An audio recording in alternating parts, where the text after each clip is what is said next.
go back to the studio. Studio. Go live.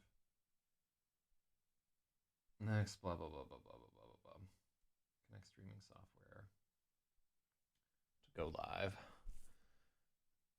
So it saith that it's live on that YouTube, but I askance to see it right there. Manage. There we go. Okay, yeah. So XEROS live stream. No, it's not made for. Why doesn't it fucking save this setting, man? That'll never know. Rebellion. Is this the final solution?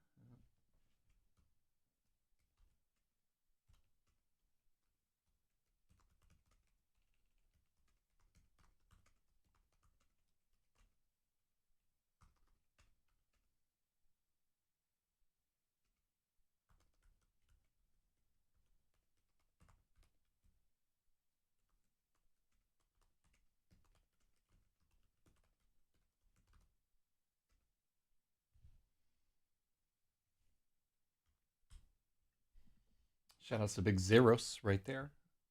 Yeah, so we're pretty early in the morning. I don't know how many people's is going to be really and truly up in this, but I'm going to try anyway. Fuck it. What else you got going on this time in the morning? Good God. All right. So yesterday we went ahead and let me see, read off that whole deal. I guess that's all the server. Well, let me let some other people know this shit is going down. Let them know in pound not math.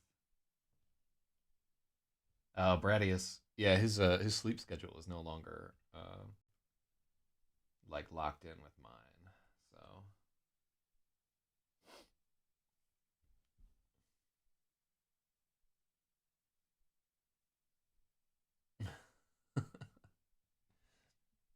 Netflix show idea from Big Kim.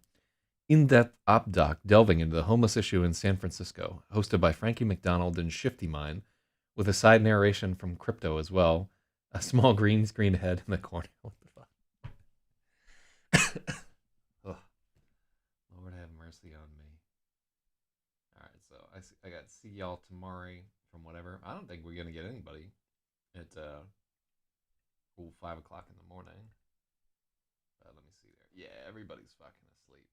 I should be asleep, but yeah, I woke up at like 4 in the morning, and there was no way I was not getting back to bed.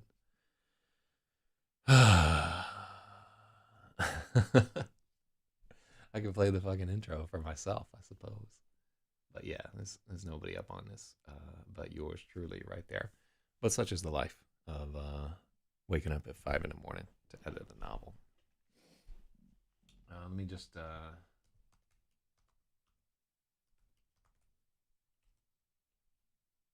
who was the other?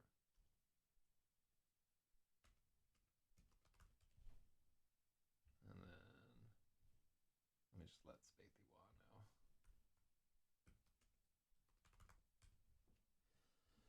know. Man, that channel is almost RIP. Let's see here.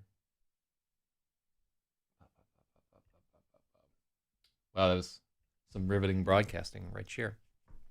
All right, there's some chats coming through here. Here's Big Neggy working on this. Yeah, somebody asks, is this you? So Neggy says, good morning, Lodi. I solved the problem I was working on. Nazi caffeinated chocolate coming in the mail today. Oh, shit, be careful. Yo, you want just a quick word. Enkik Yadav. Oh, yeah, I remember you from way back in the day. Hopefully your writing has progressed as things have gone along.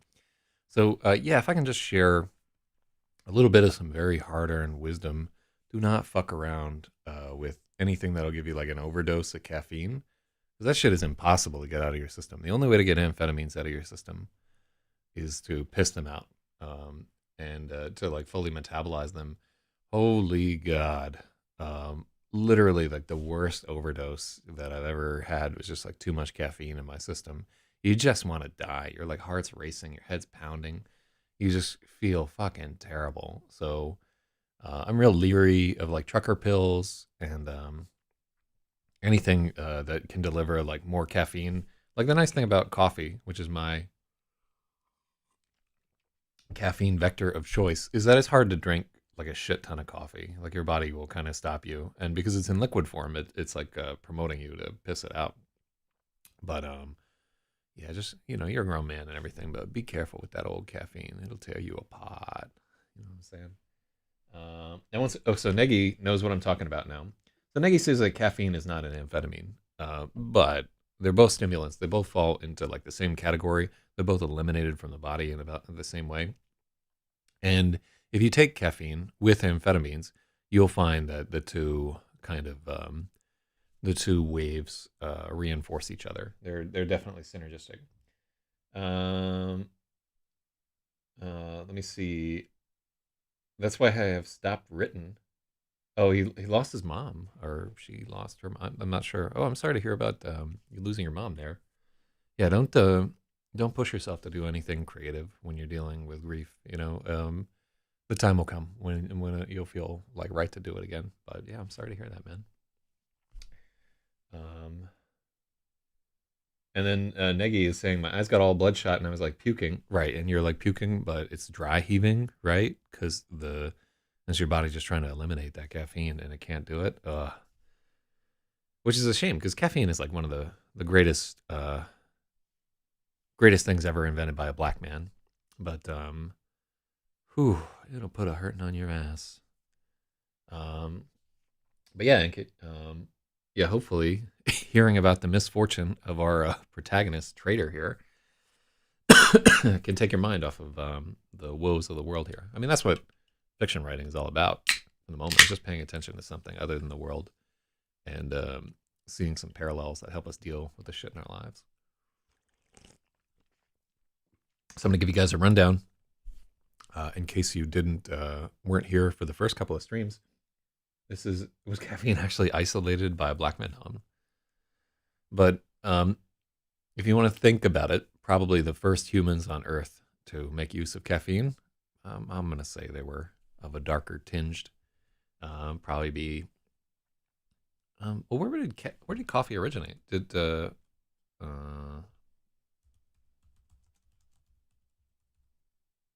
15th century? Yeah, did they have it in Black Africa? Legend of Ethiopia, common and wherever.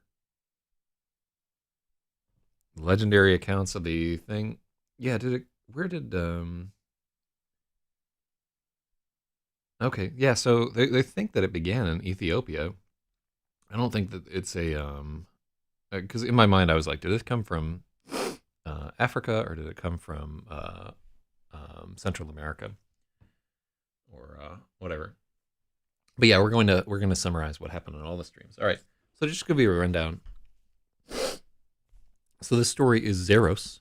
It is the story of a young man or woman, we don't specify, who's a prisoner on a space station. This is set about 500 years in the future. And in the last 2 days, what we did, like initially, there was a scene where the main character, Trader, goes on and on about how he's going to be the last dogfighter. And he's staring down the pipe of an interceptor, of a whole squadron of interceptors that he's facing alone. And he's 100% sure that he's going to die. So that's somewhere in the future. If you've been following the story, you know that the protagonist will be facing an entire squadron of interceptors on his lonesome. Wait, so Justin Toole says, organic Ethiopian Yigrid chef shit makes you actually high. Just lean back, close your eyes, and daydream some shit. That's what I do every time I get high. I just like sit in a bed and lie back and daydream. Because that's all I ever really wanted to do with my life anyway. So in the first chapter, we get into that, right? We learn a little bit about the history of military pilots. We learn that this is taking place significantly far in the future, like far enough that there's some kind of faster than light travel. In the second chapter, we are introduced to our protagonist, Trader. And Trader, we find, is kind of like a weird little, squirmy little shit. He's a young man, and later it's established that he's significantly younger than all the other prisoners. These prisoners are organized into like a training squadron on this space station, and it's like a windowless, terrible gray environment. And one by one, the drill sergeants just kill off all the other prisoners, and you're left with just Trader. And at this point in the story, we've met Murderess, who was a woman who was imprisoned for aborting her child, which is illegal in the far-flung future. And we're about to meet another one of the inmates. So basically, there were a bunch of different training flights on the space station, and they just the drill sergeants just killed off every prisoner except for one in each one of these flights. And they, after culling them down, they're organizing them into the actual squadron that's going to fly the mission. What that mission is, we don't know yet. We'll find out later in the book, I suppose. But yeah, that's pretty much it. The military that's organizing this is the Hezo Collective Prosperity Sphere. They're meant to be kind of a like a Star Empire sort of like distant relative of like a Chinese empire. So a lot of the verbiage in here will be borrowing from Chinese mythology, Chinese terms, and so forth. And there's like some Hindu influences in here later on as well. But yeah, Jesus, that was like such a boring. It's like such a boring and dry. What's the drama that's in here? Like, so the actual drama is that obviously the primary drill sergeant XEROS is like, these are, these aren't like the drill sergeants were like, what are you doing, clown? Drop and give me 20 and so forth. No, if they want the prisoners to drop and give them 20, they just punch them right in the bread basket and drop them, give them a boot in the ribs. They have carte blanche for ultra violence, which I like. But yeah, we got a few people here. So I'm going to run our intro real quick, and then we will begin.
Hell yeah. All right, so I hear what you're saying there, Negi. That is a long intro. A couple of things. One, it's meant to be playing while I'm like notifying everybody that the stream is happening. But when I tuned in, make it say Zach ZYZ. I just I don't like putting my own name on shit for the most part. If I didn't have to, I wouldn't even have my name on my book covers. Everybody would just be like, "Oh, what's that all about?" Even when I like do graffiti, I'm not like tagging my own name. I'm doing like weird eye pyramids and shit like that. Yeah, I don't know. Like, pardon me, I don't really care if I get recognition, but I would like to work to get some recognition. But that's not my real name. It is literally my legal name at this point. Don't tell anybody. I don't want to get doxxed. But yeah, what's in a name? But anyhow, that intro is long for a couple of reasons. One is to give me time to like notify all the channels that we have stuff going on. Two, it's a second to just like stop and listen to a song and kind of reflect and get ourselves in a mindset of we're not looking at a phone. We're going to participate in something that's involved that will make us better people. I really do think editing or participating in this editing stream makes you a little bit smarter and sharper for your day. I'm not basing that on anything scientific. I just want it to be true. So here's XEROS by Zach ZYZ. Today we're editing Chapter 3, Pirate. What is your crime? I deserted my post. I stole from the collective prosperity sphere. I attacked vital shipments and jeopardized the war effort. I plundered and reaved. What is your name? Pirate. You are a parasite. Take from him as he took from all of us. Each of us had to line up in front of Pirate and take a piece out of him. We were required to grab a tangle of his thick black hair and rip it out by the roots. Once, Glutton didn't tug hard enough. I remember the panic in his face, the way he frantically tugged again, hoping the drill hadn't noticed. Of course they did. The drill stormed over, hissing curses. "This is how you do it," the drill barked, grabbing a fistful of Glutton's fine blonde hair. He yanked so hard Glutton's scalp seeped blood for the rest of the day. Nobody screwed up the ritual after that. Pirate was a hirsute man. I think it's pronounced hirsute. Let me check. Oh, by the way, if you haven't edited with us before,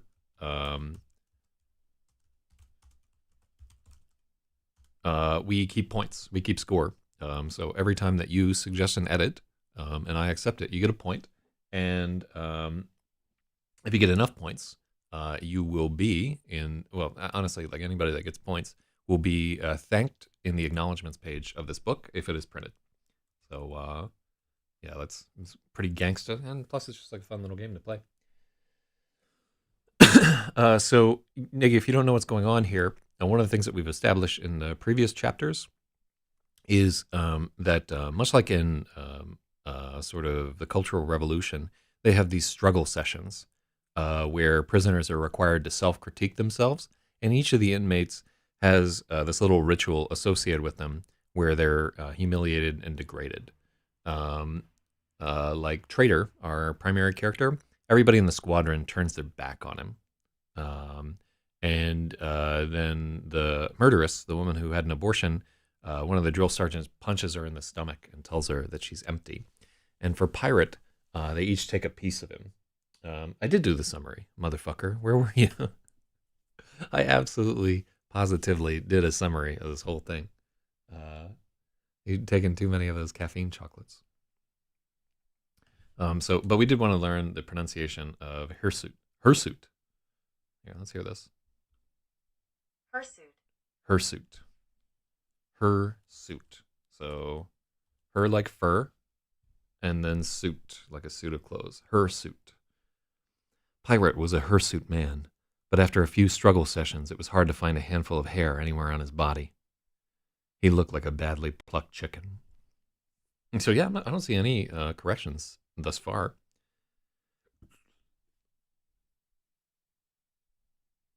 Oh, there might be a comma here. because this is like a time thing, but without logic here, who would know? Um, so, but yeah, I like this. I think this is cool. The essentially the structure that we've established was we do this little song and dance. What's your crime? Blah blah blah. I did this. What's your name? And then the violent punishment or whatever there to give you an idea of who the inmate is and what they're all about. And then we get into a little bit more about the character. So this is Trader's voice as the narrator here. I hated the other members of the squadron from the start for robbing me of my isolation. Um,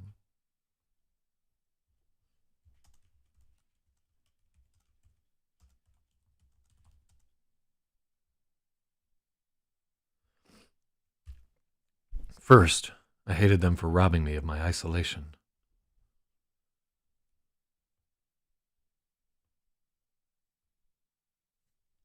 Let's see. Hated there for rooming, ending my and let's just keep it like that. I didn't even get an in YouTube notification, um, but yeah, that's why I notified you in the chat right there. But yeah, YouTube just doesn't fucking bother. I guess you gotta click and unclick the fucking bell or whatever nonsense they did. It's absolutely intentional on their part. They're just fucking with people. It ain't hard to tell. So what did you miss, Spathywall? You just missed this part where Pirate is revealed to have been an actual pirate, and then everybody, his struggle session is everybody like reaches and grabs like a handful of his chest hair off, because that's how you do it. I hated the other members of the squadron from the start. First, I hated them for robbing me of my isolation. We had to rip the entire barracks apart looking for them, 3 times in a row. When they didn't turn up, the squadron was given 24 hours of no rations as punishment. So here's a question. Yeah, this 24 should be written out here. Yeah, the rule, I believe, is like a number smaller than 1,000. You're meant to type it out, and you hyphenate the between the first and second, whatever. That is what I believe. I think that there's like a little exception or something like that for something like 24 hours, but I don't know it well enough to fool with it there. When they didn't turn up, comma. When they didn't turn up, the squadron was given 24 hours of no rations as punishment. I seethed about it, but what could I do? Nothing but hate, hate, hate, and keep my mouth shut. I fantasized about killing them, of course, but I wasn't stupid enough to try. Let's take out that, of course. It gives us nothing. I fantasized about killing them, but I wasn't stupid enough to try. I was the youngest and the smallest by far. Even Murderess was 10 centimeters taller than me, and I hated her for that too. I hated them all. So it's revealed here that our main character is a manlet. Holla. I'm just trying to get that sweet incel demographic right over there.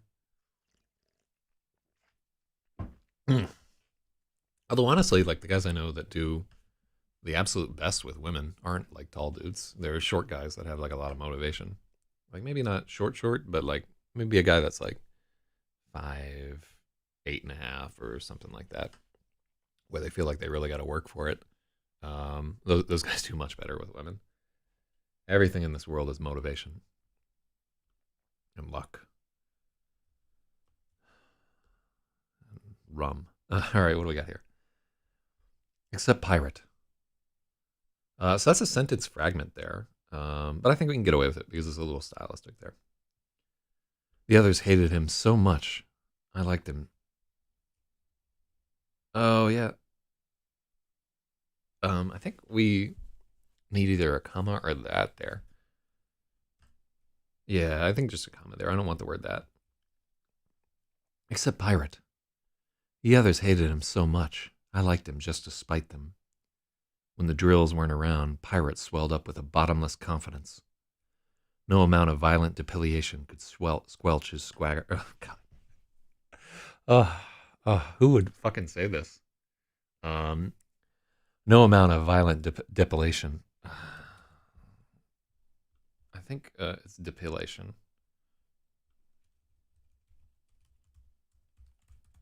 Yeah. Where's the fucking Google thing? All right. Why is this 30 seconds long, by the way? Depilation. Depilation? Oh, that doesn't sound fucking right to me. I hate these automated ones. And this is like a minute long. These things should be 30 fucking seconds. Give yourself a point. Now, the real point I get is if like I finish this fucking book and manage to get her edited. But you can see like me slowly learning grammar over the course of these editing sessions. No amount of violent depilation could squelch his swagger. That's hard to say. No amount of violent depilation could squelch his swagger. Ugh, I don't know about this sentence. This is pretty fucking cringe. I hate the word cringe, by the way. Fuck you, teenagers, for coming up with it.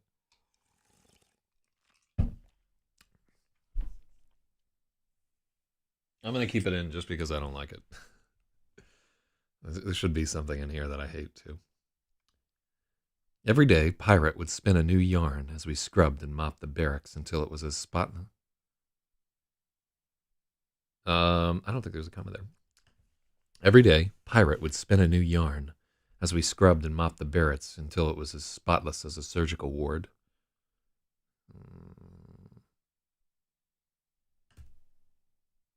Yeah, there is a comma there. Yeah.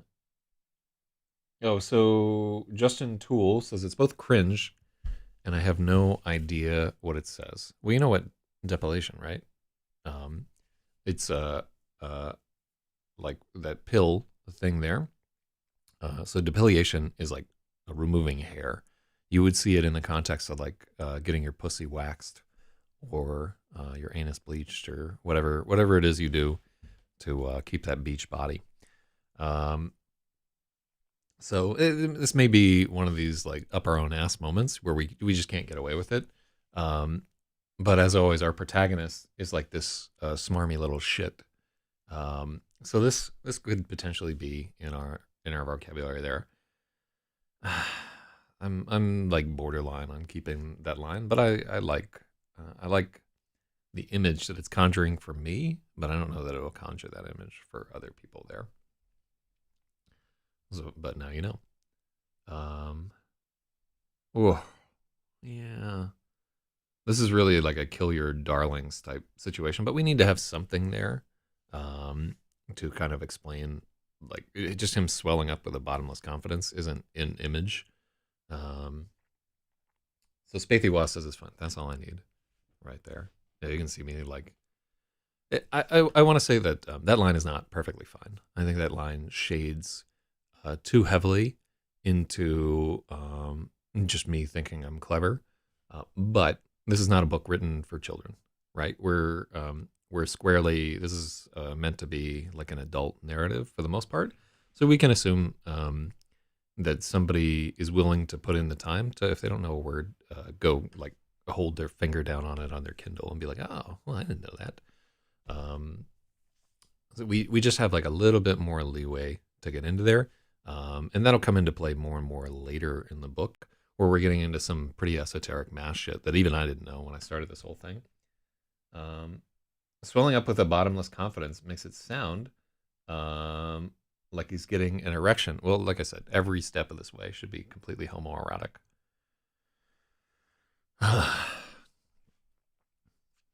Every day, Pirate would spin a new yarn as we scrubbed and mopped the barracks. As we scrubbed and mopped the barracks until it was as spotless as a surgical ward. He told his tales with a rolling, self-important cadence, as if he were reciting the Odyssey. I love this description of this character. Impossible stories about looting freighters, breaking comrades out of prisons, outrunning pursuers, and bedding a seemingly endless stream of wide-eyed damsels. You could roll your eyes. You could call him a liar. You could walk away from him. It didn't matter. The man was in love with the sound of his own voice. Oh, who's that remind you of? He would keep talking, following you around, and there was nowhere to hide in the barracks. I have never met a sober man so utterly impervious to criticism. So I love this here. And it, like, I wish I could just put this in, but if you have ever heard the George Brett pants shitting story, which is like a famous YouTube clip that everybody should watch at some point in their life, where he just is he's at fucking practice and is just following this guy around, insistently telling him the story of the last time he shit his pants, which was that, like, whatever, wide-eyed. Oh, do you? It says damsels. It doesn't say their fucking race. Although they're all Chinese right here, so them being wide-eyed would be out of the ordinary. Oh, I also like this. I have never met a sober man so utterly impervious to criticism. This is a cool character right here, and it dawned on me that there's also a character in my favorite book, Tortilla Flat, which we mentioned yesterday, named the Pirate. But this guy doesn't have a troop of dogs following him around, and he is not a sacred fool. Although you shade a little bit into that, like it's like a very strong trope. If you have a character that's a little out there and they're different from other people, there's a tendency to put them in this like sacred fool, like like God watches over idiots and madmen type situation right here. Side-eyed. So a few people are chiming in on. Let's take a look at wide-eyed right here.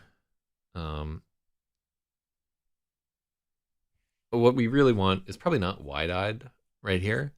So what we're trying to get is that these damsels are naive and they're falling for pirates' horseshit right here. So we want something kind of like besotted, but that just means drunk.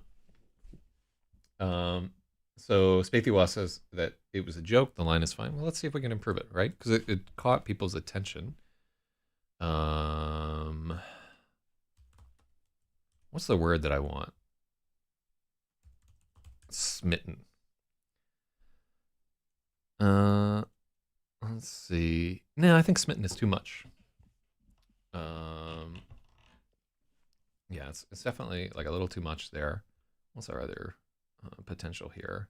Infatuated damsels. Now we get stricken, affected. No, wide-eyed is fine. The other inmates tried to tune him out, but I like to wind him up with little nods and occasional prompts to keep him going.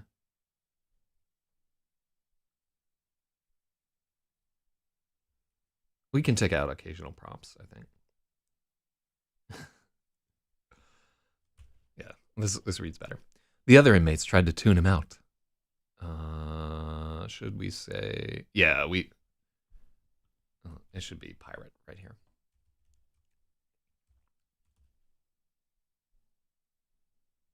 Justin Toole says, I'm confused. Yeah, like if you're confused by something, let me know. Like what part of this isn't tracking to you, and we can take a look at it here. Because also let me know if you're high as fuck at the moment or drunk as shit, because I don't want to write down to that level. But if something is not like making sense within the context of the story, let me know, because it may be unclear to other readers too, and that's very valuable feedback. So don't let Spaethiwa's dad joke. I mean, he has several children, so he can he got like 15 illegitimate children. He can make dad jokes, but it doesn't mean that we have to like them. What do we got here? The other inmates tried to tune Pirate out, but I like to wind him up with little nods to keep him going. I started doing it to infuriate the others, but in time,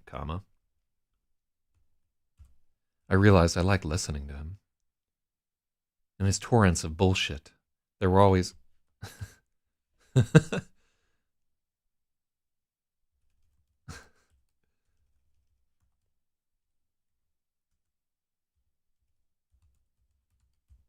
in his perpetual torrents... See, that's too much.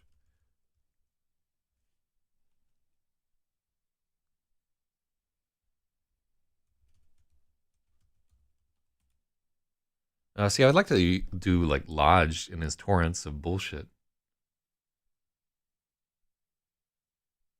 Yeah, let's check out torrent.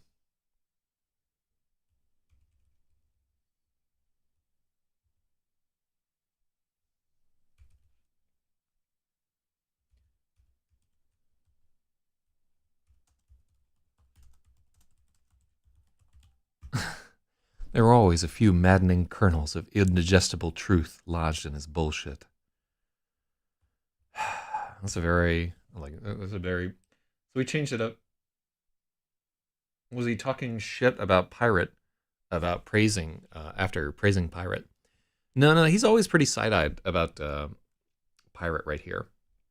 So, except Pirate, and he talks about the others hate him so much that this guy likes him almost to be ironic, right?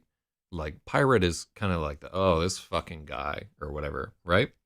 And here he's kind of trashing him about how he's got like this self-important cadence and how his stories are all impossible and kind of horseshit. And then you see like a note of respect here where he's like, man, you can do all this shit and that guy will keep telling his fucking story, right? And then this talks about how he initially he's just like kind of egging him on to make the others mad, but then he realizes he actually likes listening to this guy go on and on because there's always like something he can't quite put his finger on. I really like Indigestible Truth right there. I like that image. I'm not 100% that we made it, but we made it like a much stronger metaphor by rearranging that sentence and taking out torrents, right? Because when you have torrents there, you can't use the word lodged because nothing is lodged in diarrhea, like just all.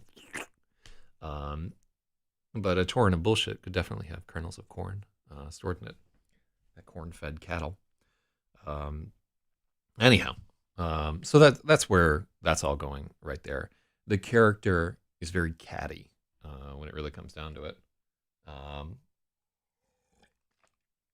really finding out a lot about myself through the characters that I write here.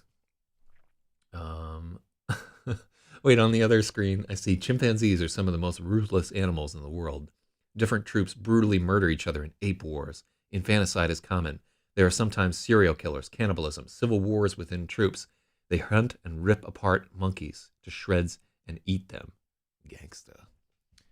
And we haven't changed much from there. Pirate claimed he was the result of a forbidden liaison between two high-ranking Polamen. All right, so Polamen here is where we start shading into Chinese, and it's a Chinese word Pulamen, which is basically a way of saying Brahmin. So he's saying that he's basically got high caste or caste parentage right there. I think it's caste.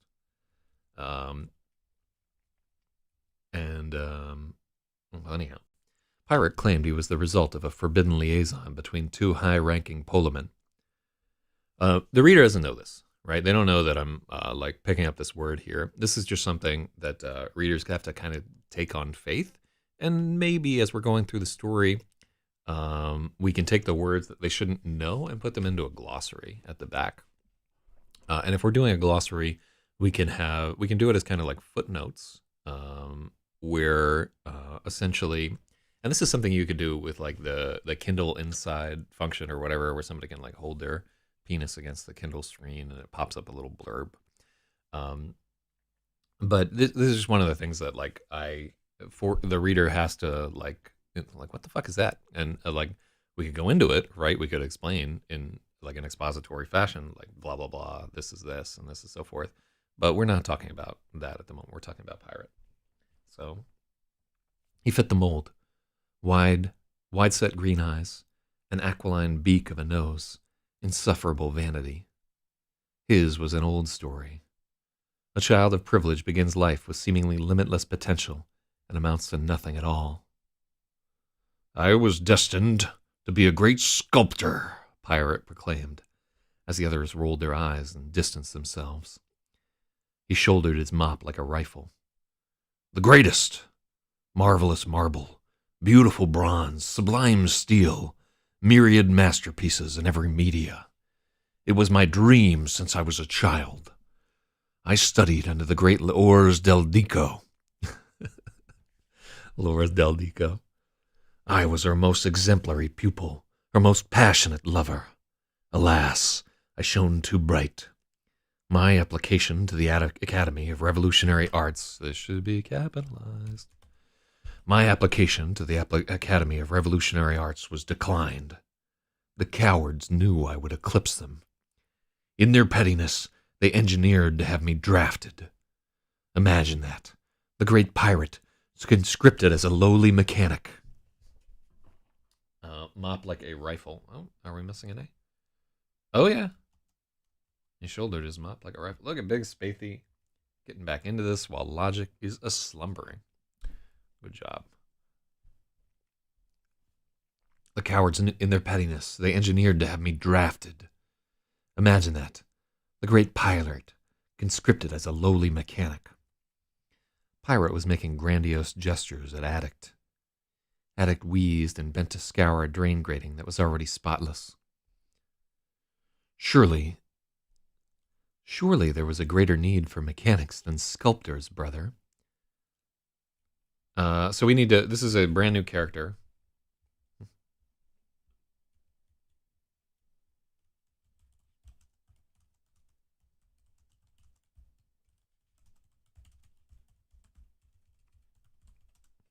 We're introducing a new, are you creating a Hitler?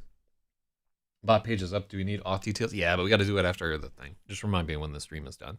Because it's just too involved to get shit up and running. Corrupt had a smile that always meant trouble.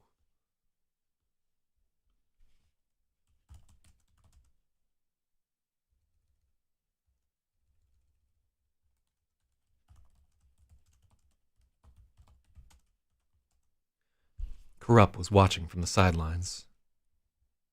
From the side. He had a smile that always meant trouble. So we're introducing a new. We've introduced like a Glutton and Addict and Corrupt have all been introduced here, and we don't say anything about them. Each of them gets their own chapter. Oh yeah, staying should be staying. So let's give him that point. He beat me to the punch because I was busy bloviating. Hold on, this fucking cable has got to go. This shit is all wrong. Let me get that La Croix up in me. Double. Surely there was a greater need for mechanics than sculptors, brother. Are you saying the Hezo was wrong to draft you?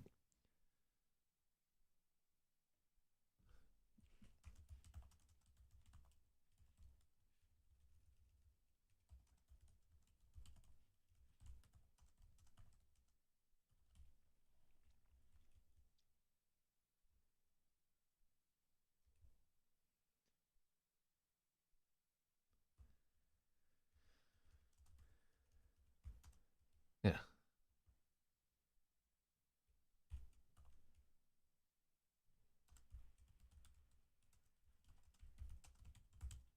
Okay.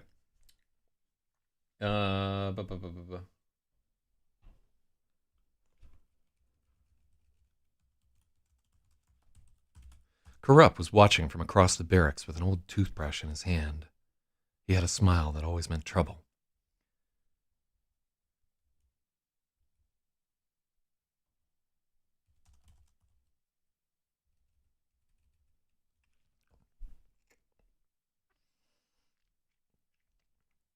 Surely there was a greater need for mechanics than sculptors, brother. Are you saying the Hezo was wrong to draft you?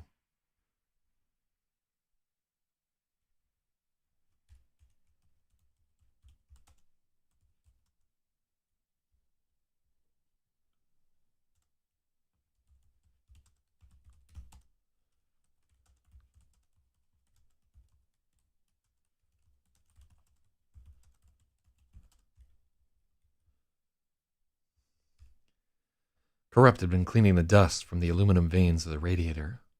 He always slurped up the easiest tasks. What do do we got? George Washington, who I think was that Astro originally? I can't remember.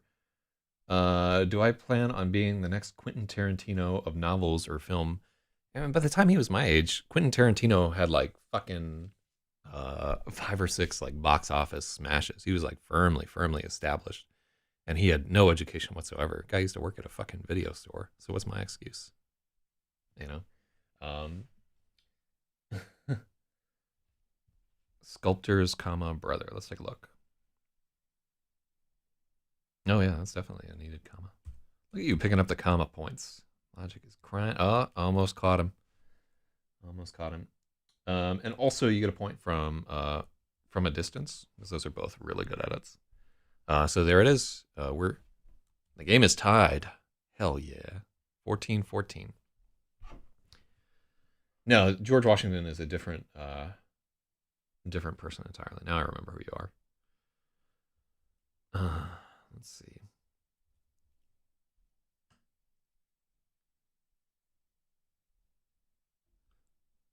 Pirate's eyes were green, edged with gold. All right.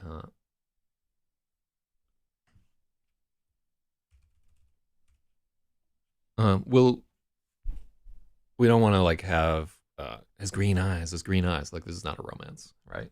You get to talk about everybody's eye color once, and this is a new thing for me. Just mentioning the character's eye color. Yeah, generally it's not. It's a little froofy, but it's, like I said, it's the great American homoerotic novel. I'll get Sam Delaney to blurb it for me. He would never blurb my shit, by the way. He's too old. It's a shame. Like I really like Samuel Delaney. He's in the north east, and he's originally from New York City. I think he lives I think he still might live in Upper Manhattan. But he goes to a convention that I go to every year, or did back when we had conventions, and I would always sit in on his they do these things called coffee clashes, and I always go to his because I would learn something valuable about writing. I'm not a huge Sam Delaney fan. Like I couldn't plow through Dahlgren or whatever, but he's been a professor for like a really long time, and he's done a lot of academic writing.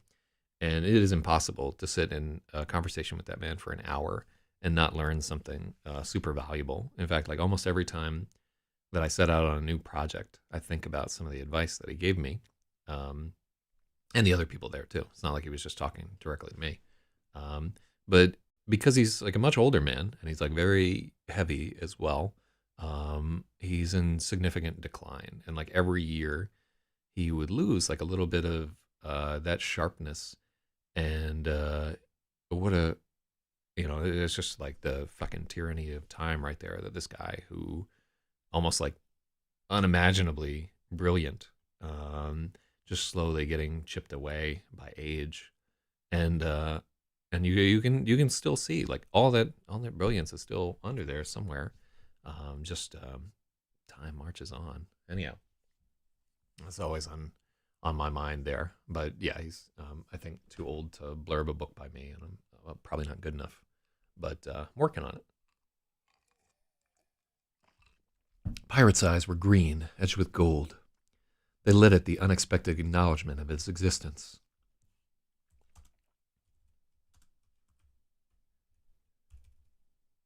He sauntered over to the radiator with his mop.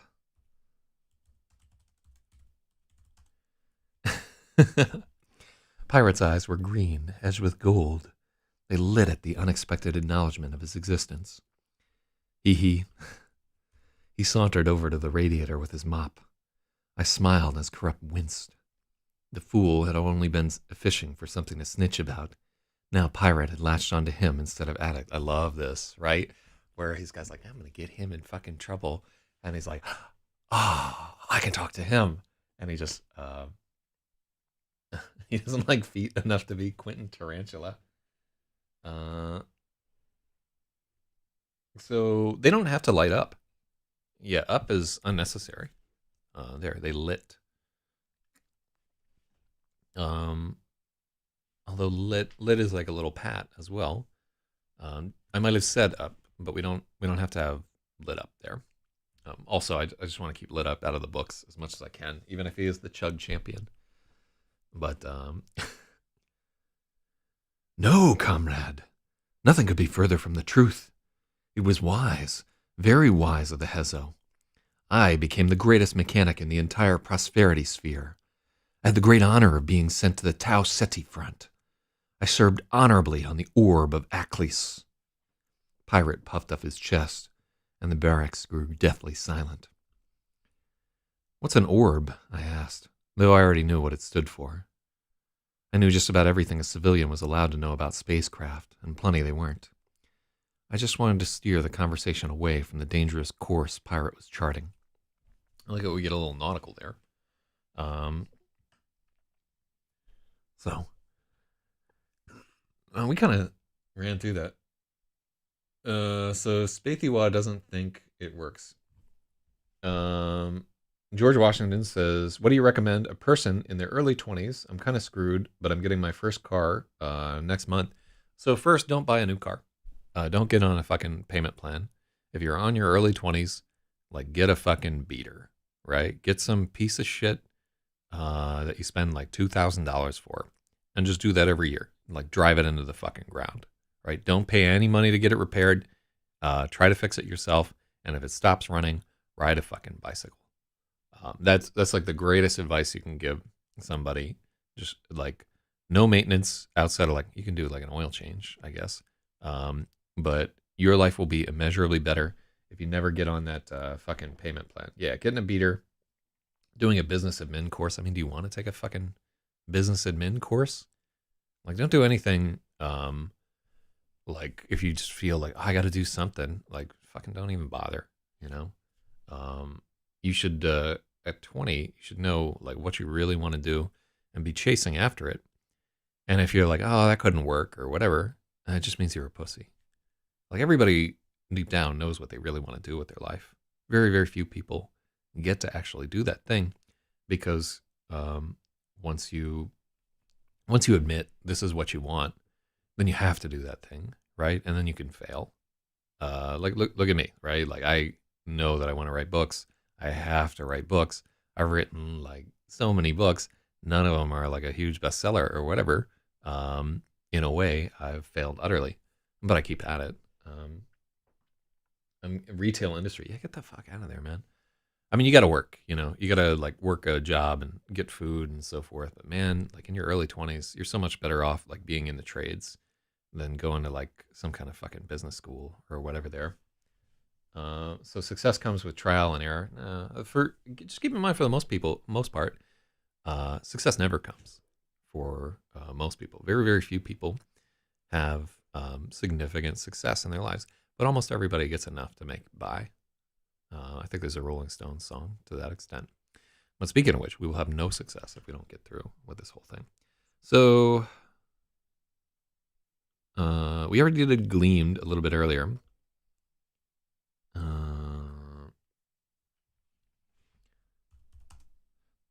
Pirate's eyes were green, edged with gold. They lit up at the unexpected acknowledgement of his existence. I'll just take fucking Spathy at face value there. It's not something I have to fight with, and if it's like enough that it bothers somebody, we can just put in like one preposition. I hope to be a business owner.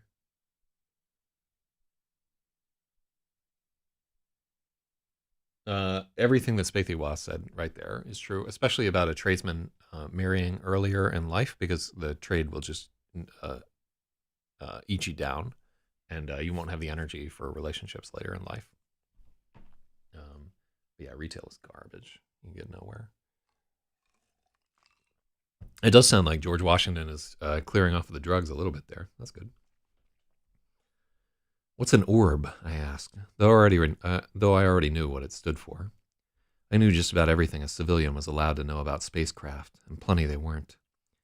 I just wanted to steer the conversation away from the dangerous course Pirate was charting. I like that. I like that he edges into nautical shit. An orbital repair bay. It was enormous, 100 times bigger than this dismal disk. We had capital ships in those days. They were glorious. I can remember the fleet, watching the fleet launch into the ruby dusk like a grand caravan, vanishing into a sirocco. I don't know how to pronounce that. I think it's sirocco.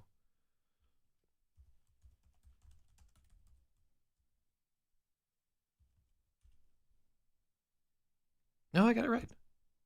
Sirocco. Sirocco. Okay. I quit weed on the 11th of October. Good job. Now quit all that other mess, and you'll be there. But also, this is an editing session, not a therapy session. Like, yeah, like if you just want to chat with people about your problems, the place is pound LRH on FNet. Yeah, or pound stress on FNet for the most part. I never heard of any Tau Ceti front, Glutton protested. An addict chittered in agreement. I don't think they were teasing Pirate or acting out of malice. Those two were just clueless about anything you couldn't shoot, snort, or eat.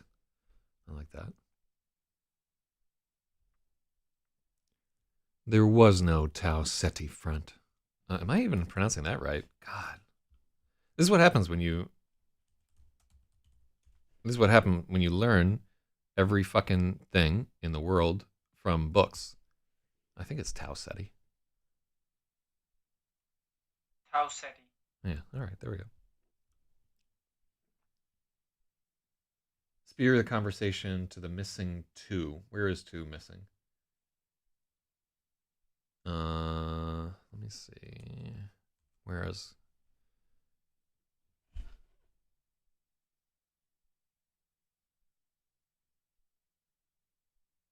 I'm scrolling up. I don't see where it is. Yeah, you'll have to tell me where we missed it too.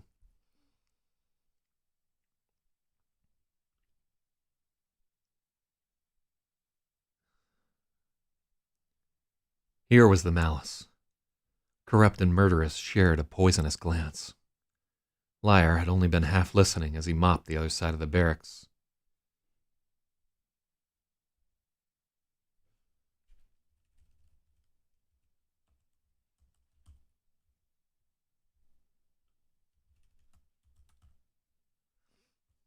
When he realized what we were talking about, he abandoned the brush and shrank away into the latrine. Previous page for the missing two. I mean, that's not enough information to locate what it is. Fuck. I knew just about everything in it. Plenty they were, and I just wanted to steer. Oh, yeah, there we go. Oh, you know what the problem was there? You actually gave me enough data to pinpoint where it was, but as I was trying to steer the conversation away from George Washington's "How do I fix my life?" So that's what I thought we were talking about there. That's a point. Yeah, that's just me being dumb. Let's see, this is what happened. Oh, hold on. Can I fucking... Let's do some adjustments here while we're on this screen. So you go up here, and then you should be... Let's see. Well, all right, let's do this the right way. So this is meant to go about there. And then we'll resize this window over to here. There we go. So now that's right there. Yeah. And then, cool. Okay. Yeah, now we're really professional with our arrangement here. I need someone who can roll with my arrangement. All right. We're getting distracted. So here what's happening is essentially Pirate has blundered and talked about Tau Ceti, which is apparently like a big no-no according to these people. Glutton and Addict have never heard of this fucking thing. There was no Tau Ceti front, Corrupt pronounced. Here was the malice. Corrupt and Murderous shared a poisonous glance. Liar had only been half listening as he scrubbed the other side of the barracks. As he scrubbed on the other side of the barracks. When he realized what we were talking about, he abandoned his brush and shrank away into the latrine. Yeah, I like that. So we changed up the mop there because in the story, pirate is the one that has the mop, right? And like, yeah, there might be two mops or whatever, but it's more consistent and easy for people to figure out what the fuck is going on if you just give everybody like a different implement there. And that's just like the reality of the scene. It would be the same if we were doing like an improv thing, and we're like road workers. Like, yeah, it's more interesting if everybody has a different implement, right? And that's just the way that, to my mind, it's a tiny little thing, but it matters to me. Corrupt used to be a governor. Murderous was in logistics. And liar had been what passed for a journalist in the Hezo. They all knew. A sound of protest died in Pirate's throat. Corrupt's eyes were as sharp as knives. Oh, I don't like that. Yeah, that's too much.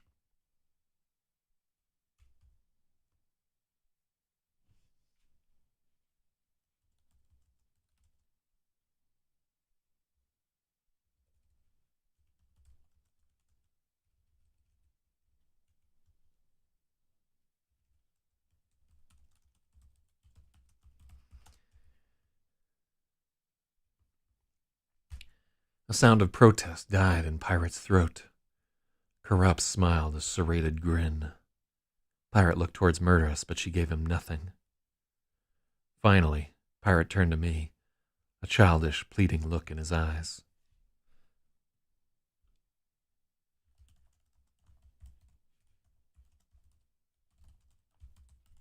We do too much, it's just too much eyes shit right here.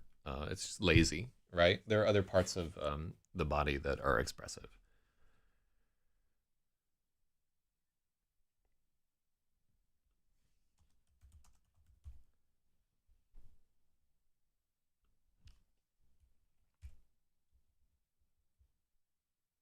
Finally, Pirate turned to me with a childish, pleading expression. There was no Tau Ceti front. You must be thinking of another, I said, more softly than Corrupt had. My eyes darted from face to face. Yeah, again, eyes. I looked from face to face, trying to tell if the others knew how serious this was. And this is one where we're losing an action verb like darted, but I think more a more grievous sin than just using looked. You could say a glance from face to face, but it's not a glance. He's studying. No, I'm on my own here. I looked from face to face, trying to tell if the others knew how serious this was. If the drills caught wind of this conversation, we were all going to die. Pirate's face fell.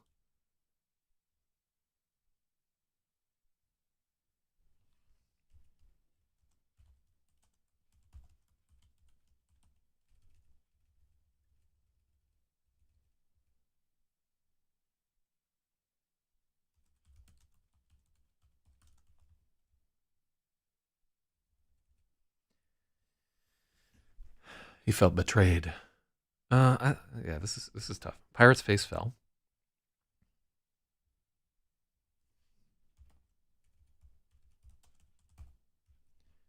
Pirate's face fell. He'd been betrayed.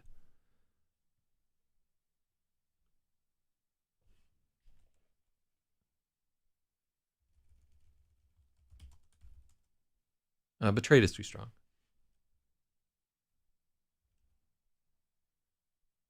Yeah. I think the problem is just betrayed is too much.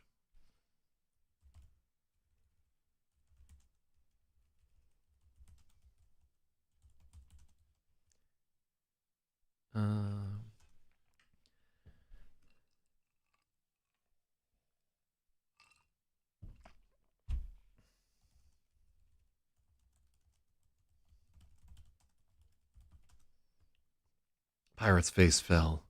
He was shrinking into himself.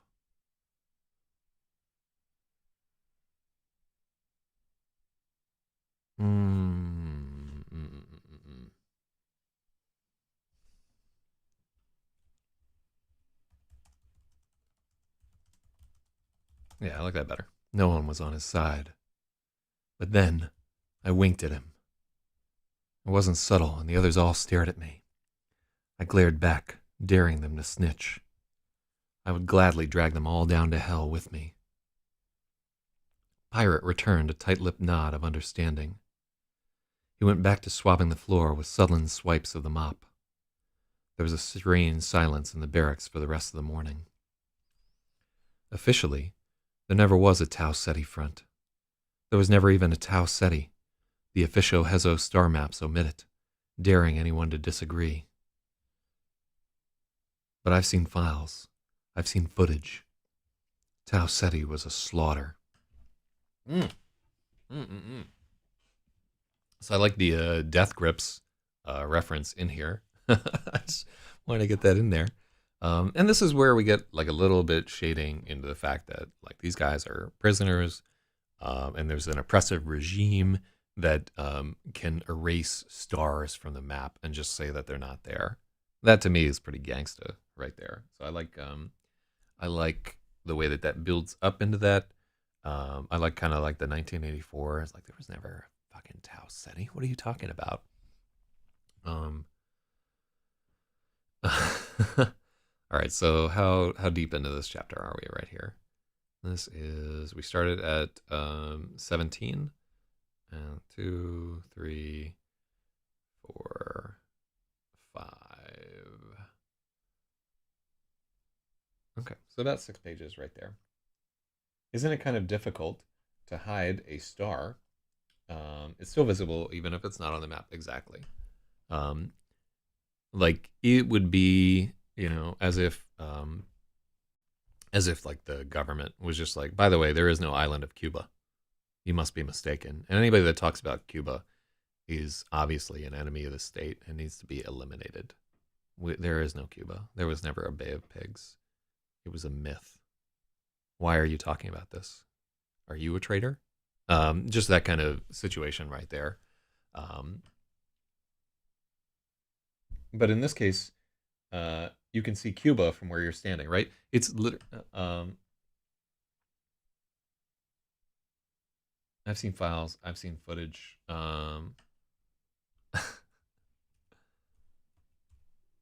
That's how it is in the song. All right, so I'll take that. Separate the two of them.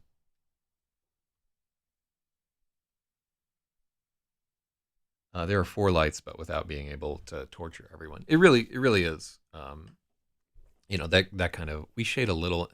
Honestly, like I don't think we get enough into the brainwashing in this book. I think if like there's a weak point for the story, we don't get enough into like the psychological aspects of like having an evil empire controlling you. But I don't have a lot of experience with that, right? I wasn't raised in like the fucking Czech Republic, like some amazing authors. I could shout out to Kundera, or communist China or whatever. Like those authors have a better grasp on what's going on. Like the only serious mind control that I ever experienced was like going to public school and going through basic training, and let me see, watching television. So that's not quite enough. Missed the previous edit. Who missed the previous edit? Fox News. I mean, fucking. Doesn't that fall under the category of television?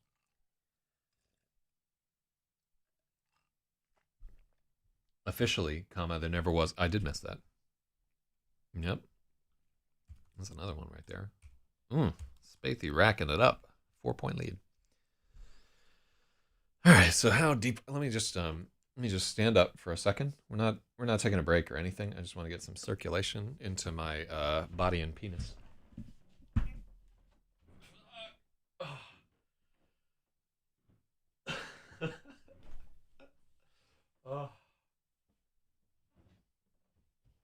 Oh, I love that sleepy dog.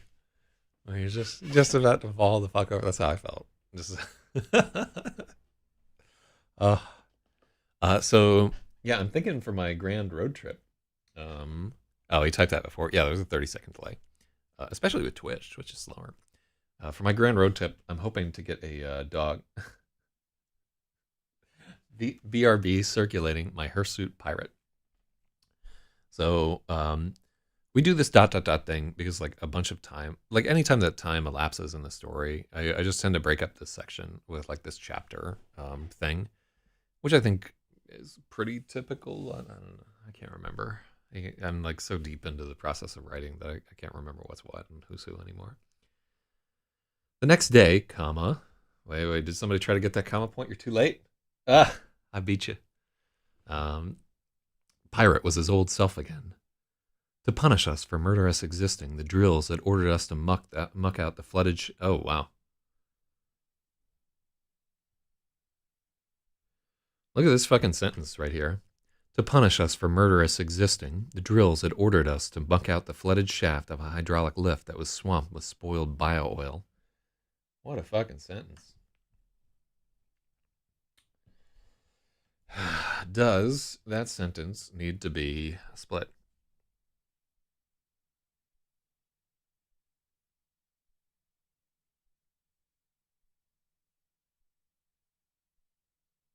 You could say, as punishment for murderous existing.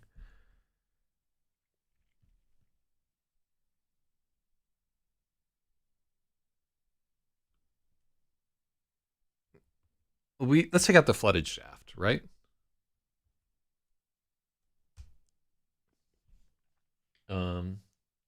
Is there such a thing as non-bio oil? Oh, absolutely. Yeah, like think about mineral oil. Like there are all kinds of completely synthetic oils out there, so it's not all from plants. And in this case, we use bio oil specifically because I want people to know that it's something that's biological and can spoil and smell rancid.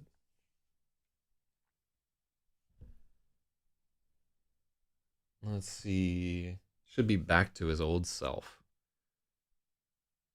Was his old self again?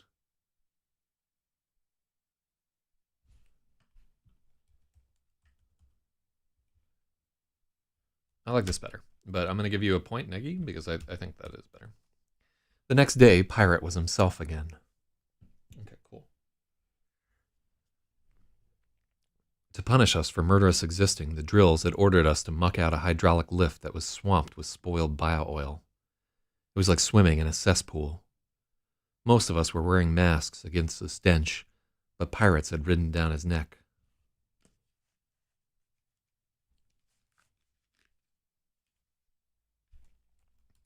Yeah, but Pirate's mask had ridden down his neck. Filth didn't bother him. He was The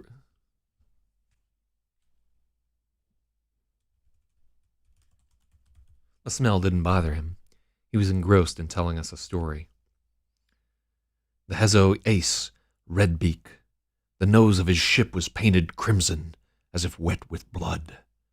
He tracked me across 5 systems before he caught me, low on gas, trying to refuel at Gliese Songha. So Gliese is it Gliese or Gliese? God, fucking.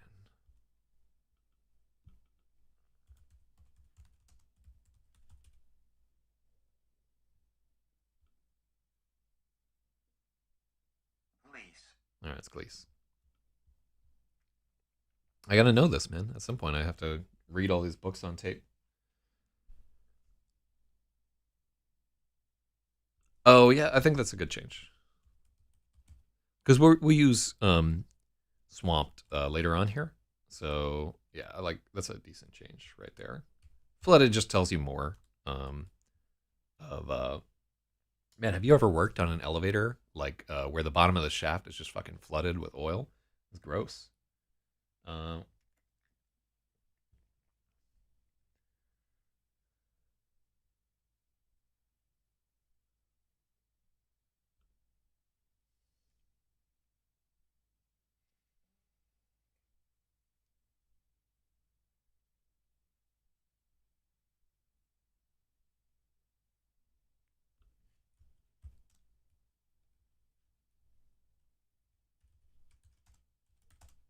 yeah, I like that split also. That's a good split. Fuck.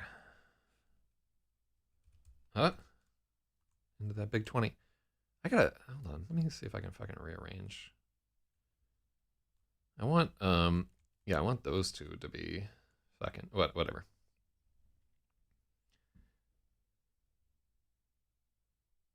Hazo Ace, Redbeak. I was low on gas, trying to refuel at Glees Songa. What a beauty. She was a helium Niflheim of burning ice, where 1,000-kilometer crystal spires wept away into the void. Corrupt made a gagging noise. It was unclear whether he'd been disgusted by the rotting oil or by Pirate's histrionics. I tried to scowl at him to shut up, but the impact was muted by my mask. Ugh. Were we even fucking wearing masks when I was? We weren't even wearing masks when I wrote this chapter. This was first written back in 2019, I think.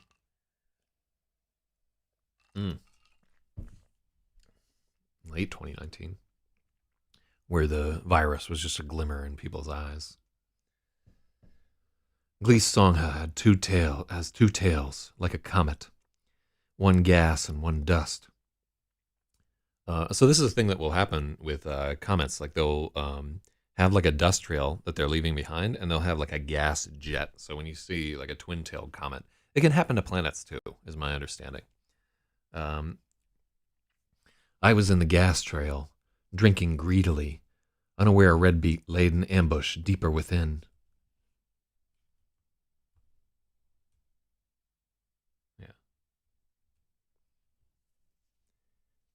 Let me see.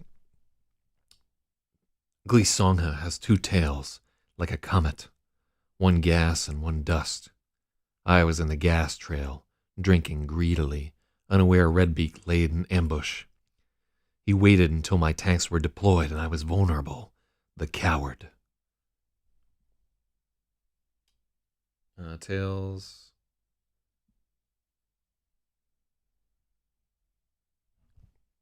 So, here's the that's one of those things where it's technically correct, but it is confusing.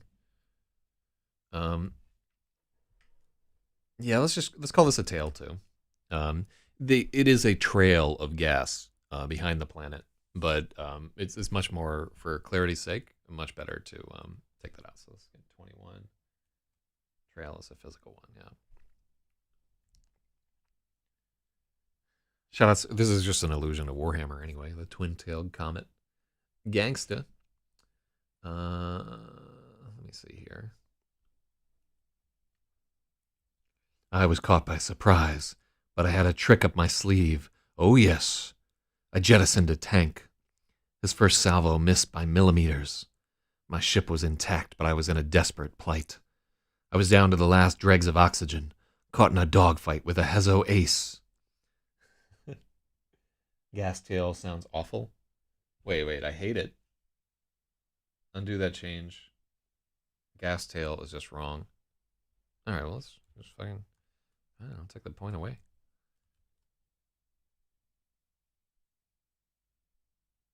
Yeah, that's fine. Yeah, alright. Yeah, it doesn't really matter to me, but I was in the gas tail. Yeah, that conjures some images that maybe we don't want. So you can say retard on the stream, Maggie. I don't give a shit. I think I have censorship turned off on the stream. Maybe I don't know.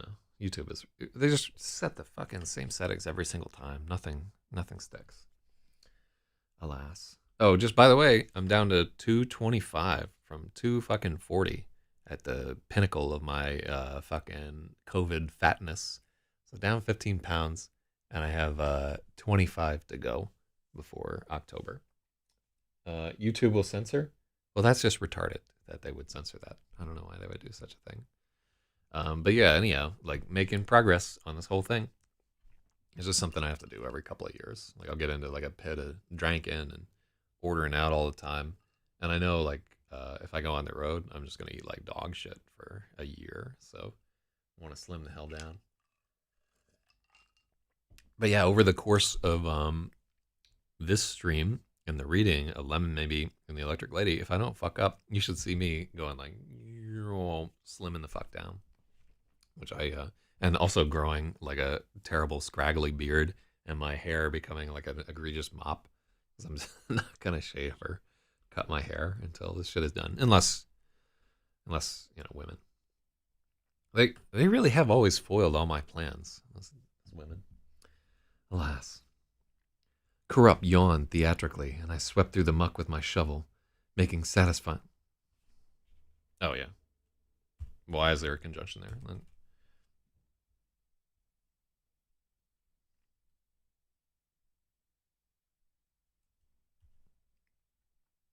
No, swept is the wrong verb here.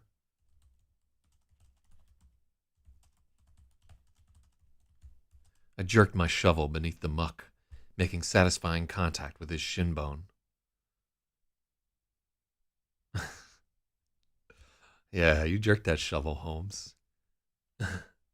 Let me see. Um, what's our fucking um? Let me see. Jerked isn't the right verb here. Yeah, I can see why we had this problem to start off with.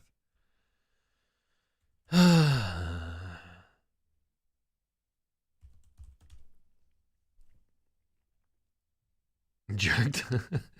That's not the verb we want. Upward jerking motion. Move with lurch. Twitch, ring, dance.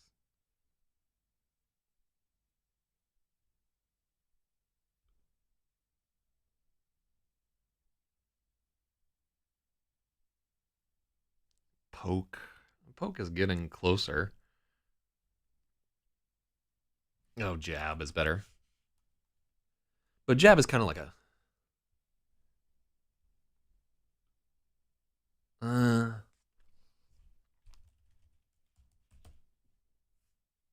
No, fuck. You know what I want is like, um, it's like, yeah, I want it that is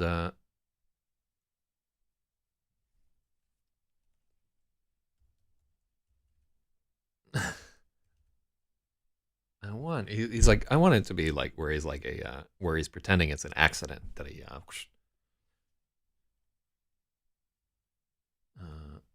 that's what originally I had swept, which is like closer. Um, moved my shovel. Yeah, let's keep looking.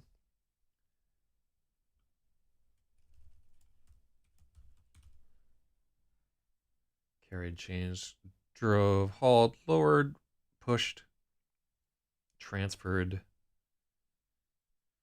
Yeah, I don't find like quite the right word. Let's try swept.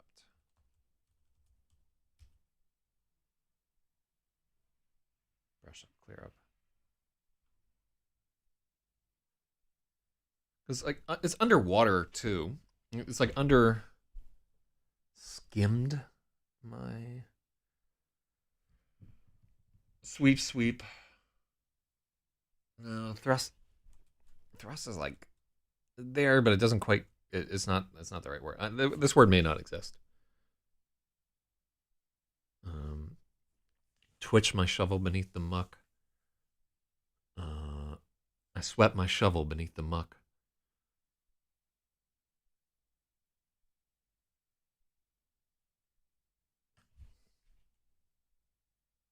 It's kind of like a hockey stick. What's a fucking word for? That's like a sweep. Really.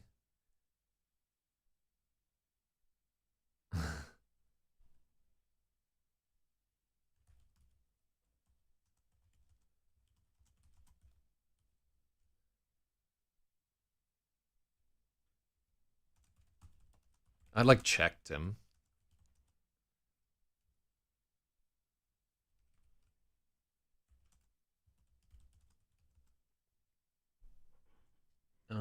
Pick the word. This is a really good word. Like every time we're picking a word, we want the one with the highest potential for homoerotic subtext.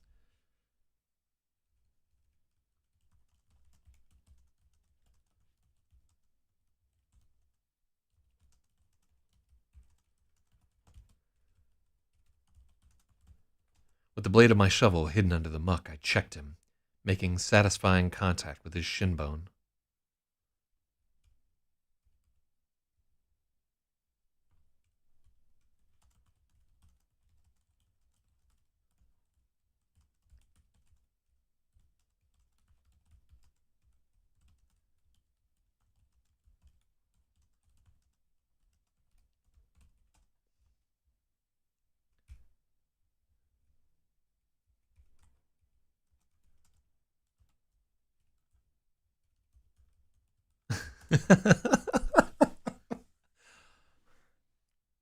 All right, I actually like this. Corrupt yawned theatrically. I checked him with the submerged blade of my shovel, making satisfying contact with his shin bone. Sorry, I faux apologized. I actually really like faux apologized.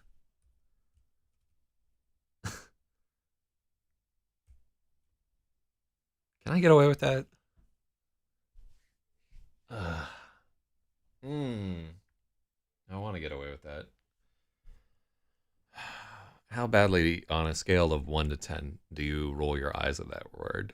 I am like a 4. If any of you are coming up at like an 8 or a 9, then we got to cut that out. But I like faux apologized. I like that it shades into faux pas too. Let me see.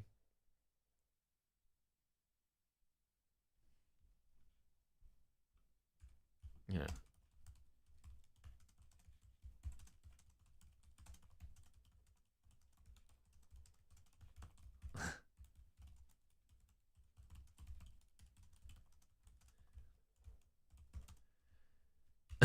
That's perfect. Oh, I like that. That's even better. Yeah, that was like a troublesome line right there, but I like it. It's a good suggestion. Not cringe IMO, but I like dad jokes. Yeah, let me just fucking keep that in there. I think it should be a word. It's better to have something interesting than unless it's like breaking suspension of disbelief. Corrupt hissed at me, comma, and I tightened my grip on the shovel. For an instant, I thought the two of us might. For an instant, comma.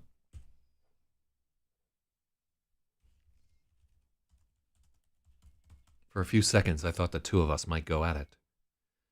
But any fight here would end with both of us submerged in rancid oil. Oh, yeah, because we use submerged. And submerged is a wrong word. Coated, painted. We would be soaked. We want something deeper than soaked. Inundated.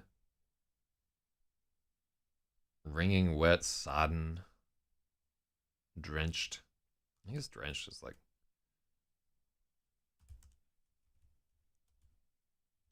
covered. Let's see.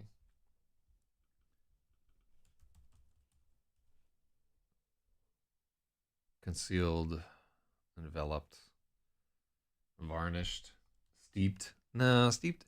Steeped has more like a tea connotation.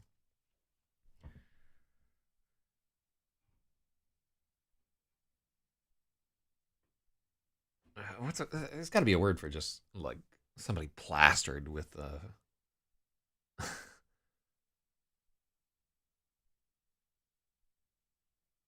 drowning in rancid oil. Oh yeah, I like that better.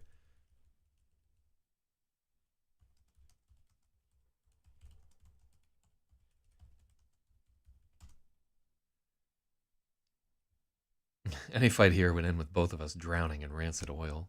I like that. No, that's too far.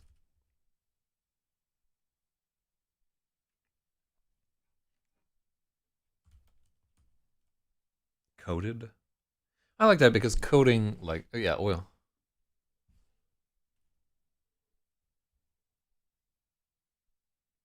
Any fight here would end with both of us coated in rancid oil. I was willing, he wasn't. I was willing, Corrupt wasn't. Pirate continued on, oblivious. For what felt like hours, we darted through the tails of ice. For what felt like hours, we darted through the trails of ice and fog, seeking one another. Pass after pass, guns blazing, like knights tilting through the mist. At last, my head was pounding. There was a clawing in my chest, and I knew it would be my final chance. I took that last turn at full throttle. My vision went gray, and I thought I'd died from acceleration alone. When my vision returned, there was Redbeak, dead in my sights. He was executing the same maneuver, but he was a split second less daring than I. It was the death of him. The bloody nose hunter fell into the gravity well in 1,000 pieces, and I was triumphant. Pirate raised a fist, his eyes blazing. I'd stopped bailing muck to listen to him. My victory was nearly Pyrrhic. I barely had the strength to activate the reclaimer. Then there was a terrible hour where I lay motionless at the controls, trying to conserve every molecule of oxygen. I am certain I was less than 10 breaths away from suffocating when the reactor caught up with me. Bless the man who invented triple alpha conversion. Triple alpha. Let's see if it's hyphenated. Yep, it is.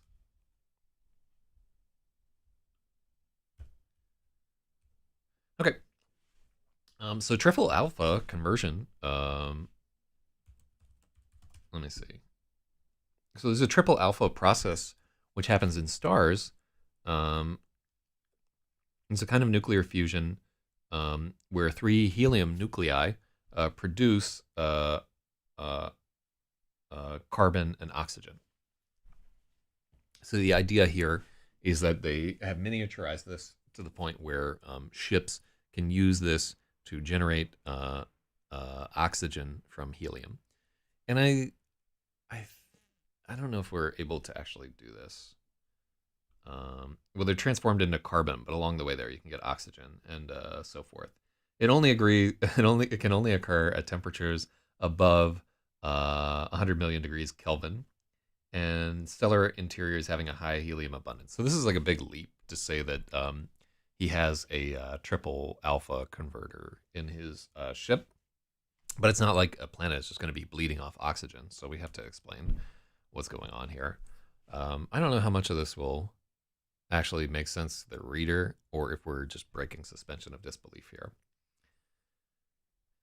Bless the man who invented triple alpha conversion. Her name was Antoinette Baker's Lynn, murderous sniped. From the tilt of her eyebrows, there was a fierce scowl beneath her mask. No, it was a man. Fred Hoyle, Liar argued, never missing a chance to antagonize murderess. But they were both wrong, and they were in my territory now. Ships. I saw a rare chance to pile on both of them at once, and I leapt on it. Did I misspell Pyrrhic? Yeah.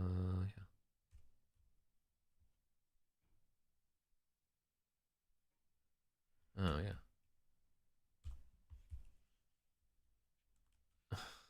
Hold on.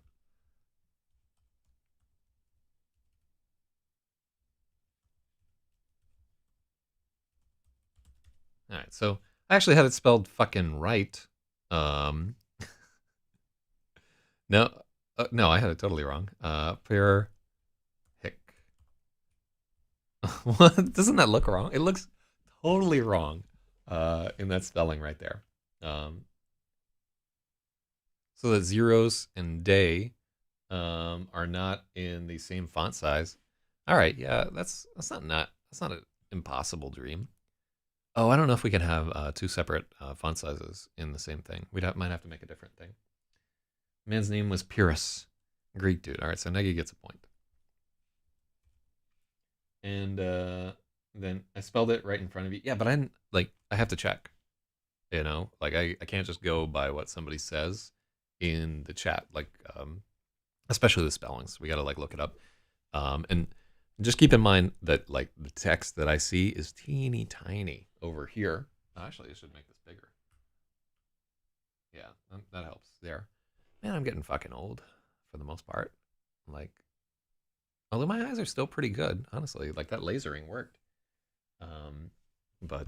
So yeah, there's your point. And then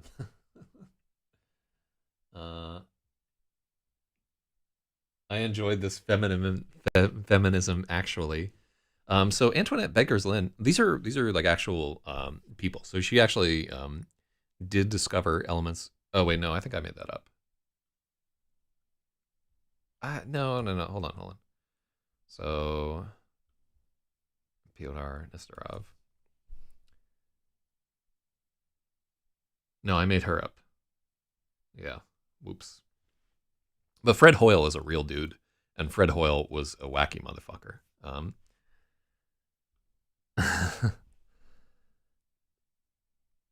Yeah. So Antoinette Baker's Lynn was a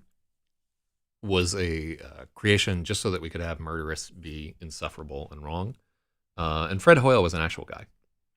So, no, it was a man, Fred Hoyle, never missing a chance to antagonize murderous. But they were both wrong, and they were in my territory now. Ships. I saw a rare chance to pile on both of them at once, and I leapt on it. Hoyle discovered the process. The 7.656 megavolt, what is MEV? Carbon-12 resonance. So this is an actual thing that it took us a while to like figure out what the fuck was going on right there. Why did I make it I made it a female scientist because Murderous is a cunt, and she is trying to attribute this process to a woman to advance her own interests. And then Liar is revealing that he knows like a little bit here because he's meant to be like a journalist, so he has some idea of what's going on. Mega electron volt. Hoyle discovered the process. The 7.656 mega electron volt carbon-12 resonance, which is a real thing. He used to run around claiming it meant there had to be a super intelligence responsible. You know how that turned out. Baker's Lynn created the first real proof of concept for a converter, but her version was inefficient and no one adopted it. Back then we were building generation ships and mass wasn't as much of an issue. It was only when the UNESCO came out with the Nimbus folding reactors that somebody remembered her idea and refined it. Triple alpha was a big thing.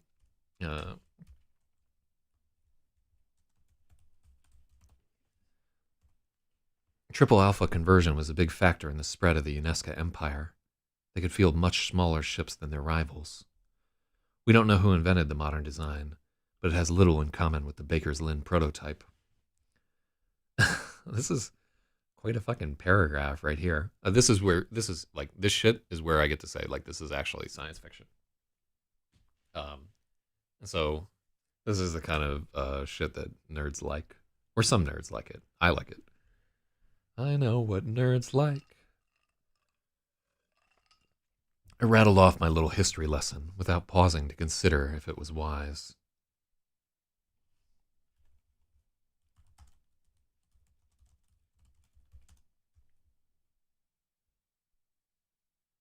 UNESCO is missing an F? Where the hell would the F go? Implying that Wakanda is not a part of the future space program. Yeah, I'm sorry. It didn't work out for the Wakandans. UNESCO? UNESCO? It almost looks like Nescafe. Unfesca? I don't know. I don't know what. I don't get your joke, buddy. Help me out here. I rattled off my little history lesson without pausing to consider the wisdom of doing so. I was just annoyed at Murderous and Liar for interrupting Pirate's story. Now the others were all staring at me, and I realized I'd slipped up. How do you know all that, kid? Murderous asked. We don't need a predatory gleaming around. We've already established this shit where it's redundant.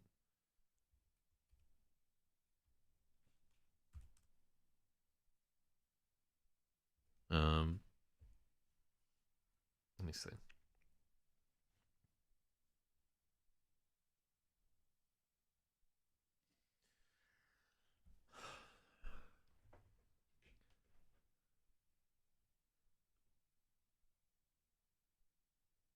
I think wrenching is the wrong adjective here.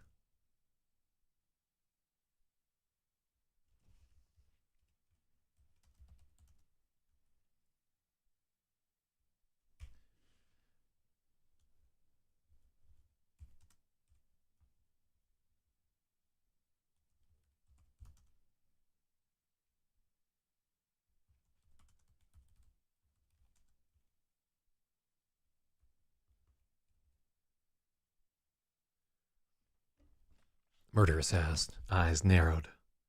I knew this conversation would make its way into a drill's ear. I needed to attempt an evasive maneuver of my own. That's basic history, ma'am. Should have learned it in primary school, but you never pay attention. That's why your flight scores are like this. I motioned to the knee-deep filth we were wading in. Her face grew molten. I had her.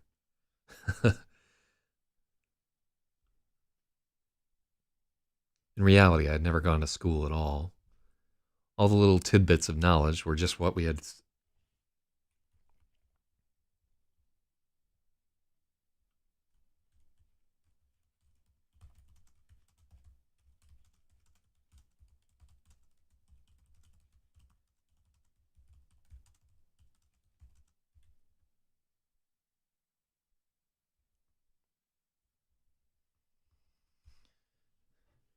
In reality, I had never gone to school at all.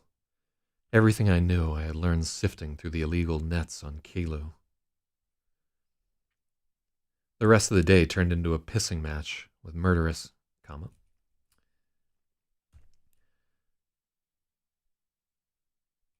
fuming and me pointedly ignoring her. The others kept hissing at her to shut up. She nearly brought the drills down upon us. They were all mad at me, too, for setting her off.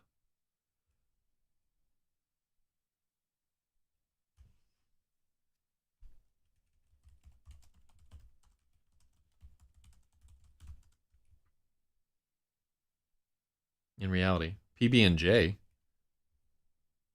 Oh, there's Barry Blutnick. I remember this character right here. Not allowed to eat peanut butter and jelly at the moment. Later today, I get to eat cauliflower pizza. I'm sure that won't be terrible. It's like they make the fucking crust out of flour. Apparently, it's keto friendly. But let's see if it's not awful or whatever. In reality, No, I just deleted that. In reality, I had never gone to school at all. That's a good comma.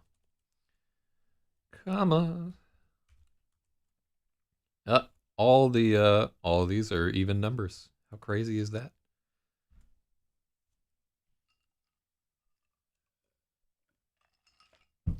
Not a prime among them. Wait, no, 2 is a prime. Fuck.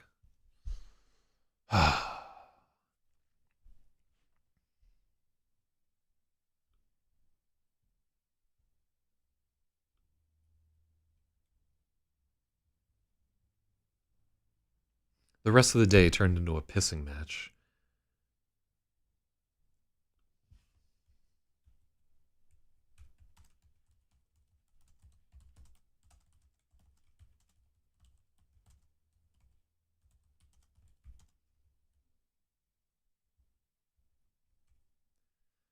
Murderess fumed at me, and I pointedly ignored her.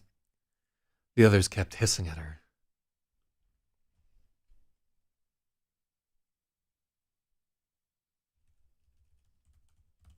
The others kept growling at her to shut up. She nearly brought the drills down upon us.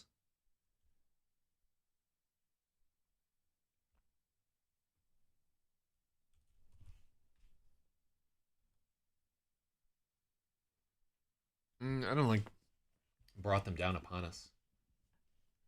They're all a prime number plus 1. Oh, well, there we go. That's gangsta.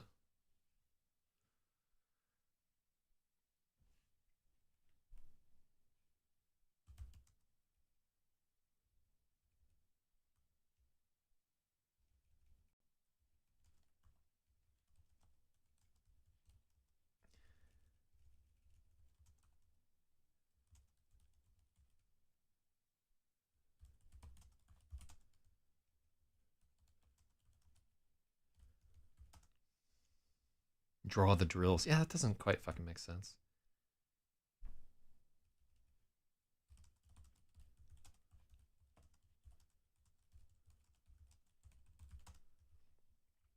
If the drills showed up, we would all suffer. They were all mad at me, too, for setting her off. I didn't care. My gambit worked. Murderess was so angry about my snub, she seemed to have forgotten all about what I'd said before. It was a miserable morning. With that harpy bitching in my ears, the whole squad mad at it.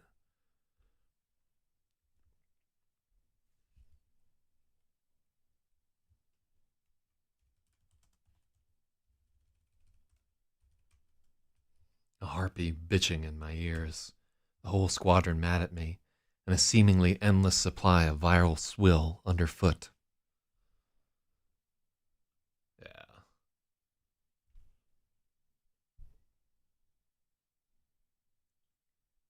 If the drills showed up, we would all suffer. Let's. Yeah.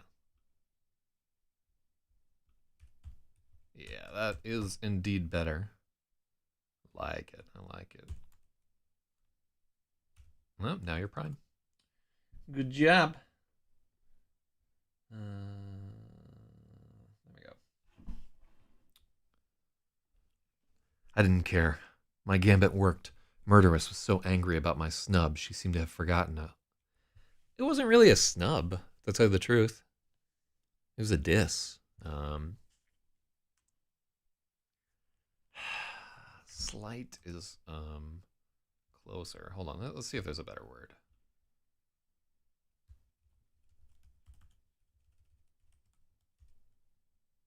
That's not a word.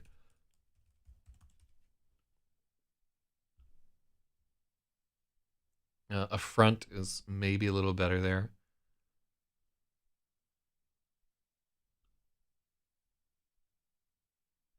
It is a provocation. I think affront. No, affront's too fucking Victorian. Slur, put down. This is a squadron at this point. Yeah, there are indeed. Slap in the face is where we want to get.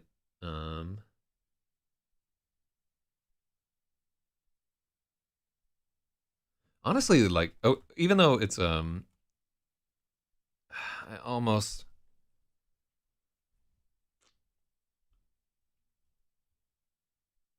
Yeah, I like slap in the face is what we want to say, but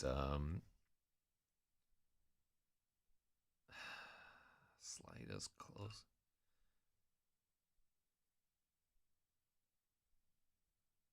Invective, taunt. This is closer to what we want.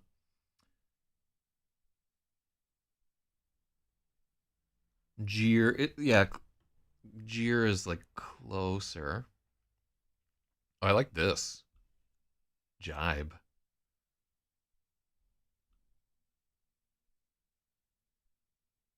Oh, I like that. Yeah. Yeah, like insult isn't quite right because it wasn't an insult. I like jibe. Murderess was so angry about my jibe, she seemed to have she seemed to have forgotten all about what I'd said before. Yeah, I like jibe there. Shit works.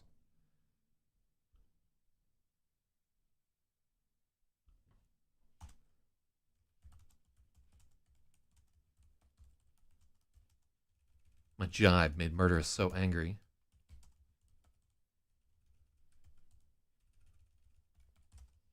Oh, who do we got there? We got Familia Spader. Oh, you've been here before, I think.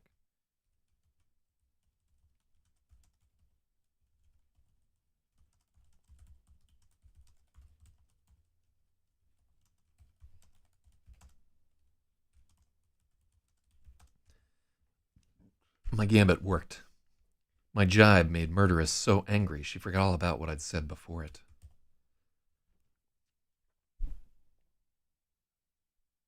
There we go. All right, all set. Jibe is terribly outdated. That's fine. Yeah, it can be. It can be there. Oh wait. Logic just woke up. He's behind in the edit.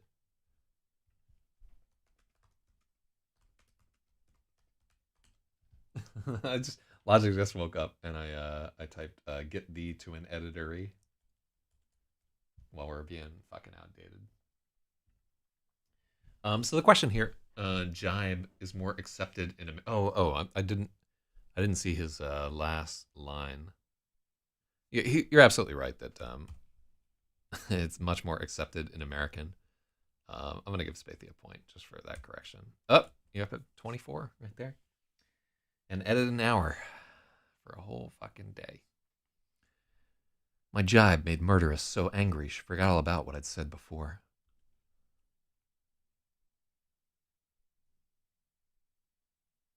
Uh, there we go. No. It was a miserable morning. So hold on. Yeah.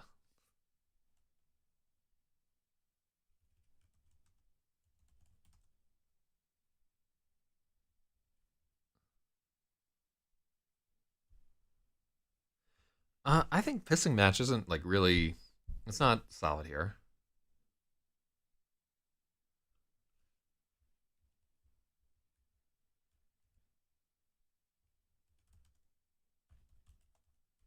For hours, Murderess fumed at me, and I pointedly ignored her. There, that's better. Quick fix. So angry, comma, she forgot. Yeah. Oh yeah, I had that comma there too before, and I took it out when I rewrote the sentence. Ugh.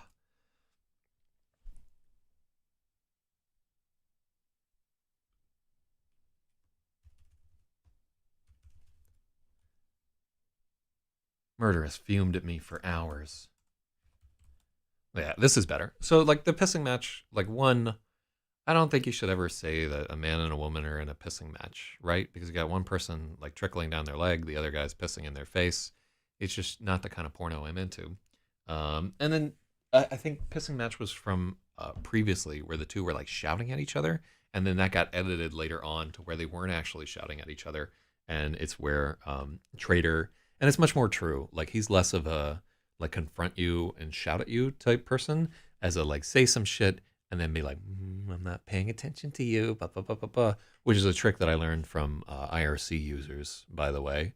The like, I'll say some stupid shit, and then when I'm like confronted, I just like pretend not to hear or whatever. That's the number one trick in the playbook for a lot of these individuals. But I don't know if Logic will even make it here. He might be hungover as fuck. I hope he makes it. He's a real one. And he's got to catch up with Big Spathy. Wow, look at how fucking dusted he got in a single day. Ooh. He was doing good when Spathy wasn't here, but I didn't care. My gambit worked. The jibe made Murderess so angry she forgot all about what I'd said before. I like that. I just woke up there. Sometimes you want to go where everybody knows your neck. Doo-doo-doo. And they're always sucking dick. It was a miserable morning. A harpy bitching in my ears, the whole squadron mad at me, and a seemingly endless supply of vile swill underfoot. I kept shoveling, daydreaming about dogfighting and the twin tails of Glees Songha. Maid?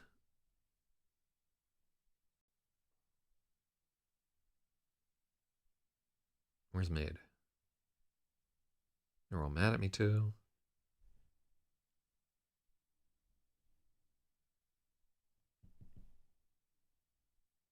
Maid. Oh yeah, there it is. Fucking look at him rocketing up the charts. See what happens too is like at the start of these editing sessions, my eyes are good and I catch like a lot of these things before other people can. But man, as we get like a little deeper into it and like my brain gets tired and I'm more erratic and so forth. Yeah, I got it. Then it's like more and more helpful to have other people here. Like just look at all the shit that I'm missing in this. Like normally I would turn in a manuscript and all that shit would be in there. That's why like I'm such a what did I just delete? I'm such a huge fan of this editing process, and I'm so fortunate that you guys are here. If only I could be pirate for a day to finally separate truth from fiction. But it was more than that. I wish I had his confidence, his seeming invulnerability. I wanted all the things about him that are so much more than me. I thought about it with the same lurid hunger I imagined it might... I thought about it with the same lurid hunger.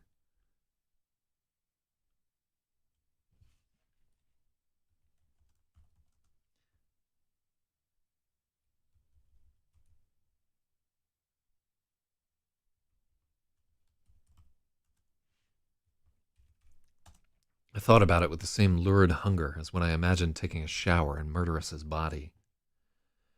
Ever since I was a boy, that's been my favorite mind game. Shoutouts to you, Lilia. Imagining myself as others to pass the time. Anyone else would be an improvement. All right, so I like that now it's revealed that it's actually you, Lilia. Okay, so that was like a big cut where we chopped out a giant piece of exposition from this chapter and moved it elsewhere. All right, so what do we get to today? It looks like we got through a single piratey chapter, and then there's corrupt right there. Let me see if it's a good place to. Well, I mean, logic just fucking got here. We're gonna go through another chapter. So we started at fucking blah blah blah blah blah blah blah blah blah. We started at 17, and we got to 26, I think. Let's see how long the corrupt chapter is. Avert your gaze. Oh, actually, hold on. I think I have a blocker or something like that where I can. Does this do anything? Yeah, give me a second. I don't want to spoil the thing for you. I'm just gonna figure out how fucking long this is. So corrupt is working on 26 through.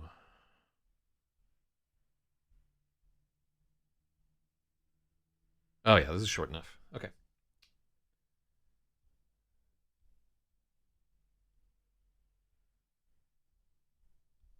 Okay, cool. All right, so what?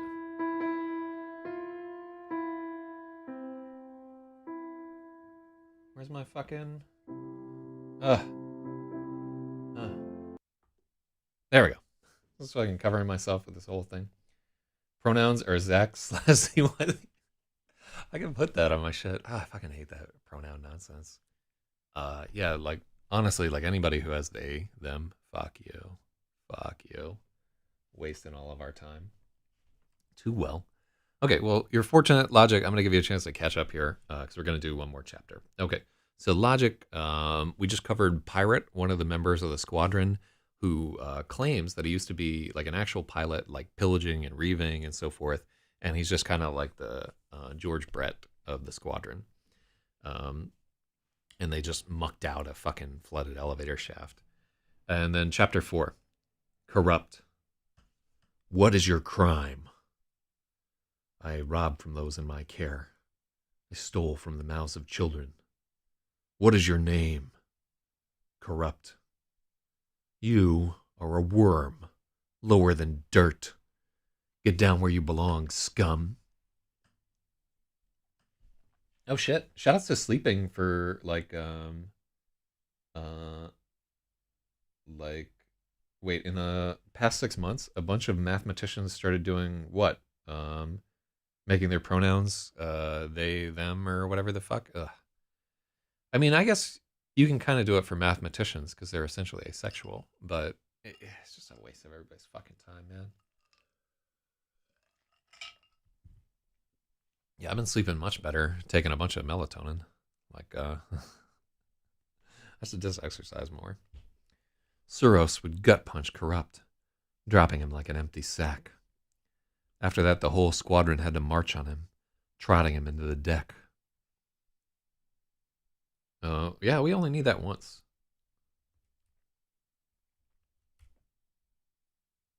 It's just wearing politics on your sleeve. Your sex should be indicated by your name. It's just such a fucking hassle dealing with all that horse shit, you know? Just fucking get over it. You know what I'm saying? My pronouns are sin, cos, tan. I actually like that. Or sine, cosine, and tangent. Is that what those stand for? Is cos, cosine? All non-binary people should have to rename themselves Pat. I think we should just anybody who does like that shit, we should just say you with like that extra stank on the end of it there. You just for wasting our fucking time. I digress. After that, the whole squadron had to march on him, trotting him into the deck. It was a delicate balance. If we stomped him too hard, he'd be useless, and we'd have to work harder to pick up his slack. If a drill caught us stepping too gingerly, we'd share his fate. I never had that problem. If no one else was there, I would have jumped up and down on his spine like a trampoline until he was dead or paralyzed. I think there's a comma there. Obviously, I've spent some time thinking about it. I like this. I really like where this character, it's almost like he's writing this like a diary, and he confesses like these dark thoughts that he wouldn't necessarily voice to other people and so forth. I don't want the character to come across as some kind of fucking serial killer or like totally without conscience, though, because I don't think that this is a very it's shitty, but like if your character is not super relatable, then why no comma? So no comma from Logic. just himself. All right. If no one else was there, I would have jumped up and down in his spine like a trampoline until he was paralyzed, or until he was dead or paralyzed. If no one else was there, I would have jumped up and down on his spine like a trampoline until he was dead or I think there's no comma. The guy's name is Corrupt, like the rapper, because that was his crime. I'm gonna give that to Logic right there. I think there's no comma. Well, there's already one. I'm taking it the fuck out. Obviously, I've spent some time thinking of it. Obviously, we have a rapist in Lincoln Park. All right. Corrupt was a bureaucrat from Nijian-Diu. I think I have the meaning of this right here. So I don't think this is actual. Diu is Chinese. So this is this is something that I lifted from kind of like Buddhist mythology. So Nijing-Diu is meant to be a mirror of retribution. In like one of the Buddhist hells, it's a mirror that you stand before, and it shows you all of your sins, apparently. By that logic, shouldn't his name be Embezzler? No, it doesn't. Embezzler doesn't fucking track. Corrupt works.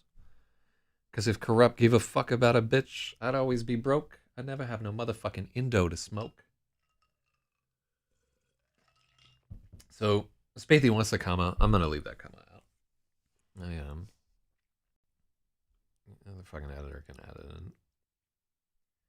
Corrupt was a bureaucrat who was found guilty from Nijing-Diu, who was found guilty of planetary scale embezzlement. His crimes nearly defied belief. Theft so flagrant even the Hezo couldn't stomach it. That's like being so shitty flies won't land on you.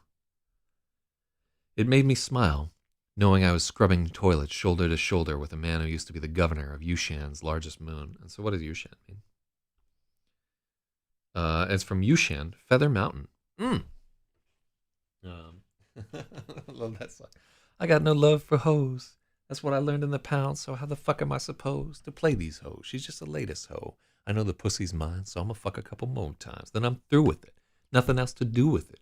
Pass it to a homie. Now you hit it.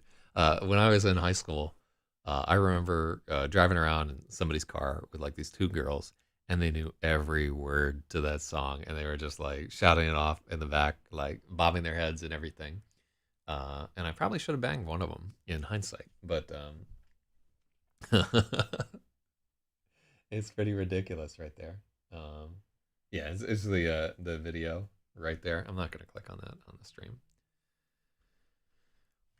Corrupt was blue-eyed and serpent-tongued, standing 2 meters tall with a swoop of blonde hair and a perpetual smirk.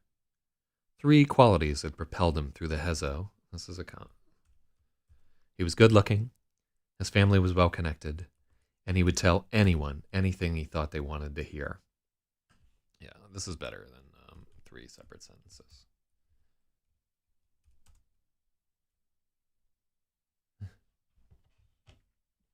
He's a hyphen in serpent-tongued. Yeah, I even like the hyphen there because it makes it hyphen.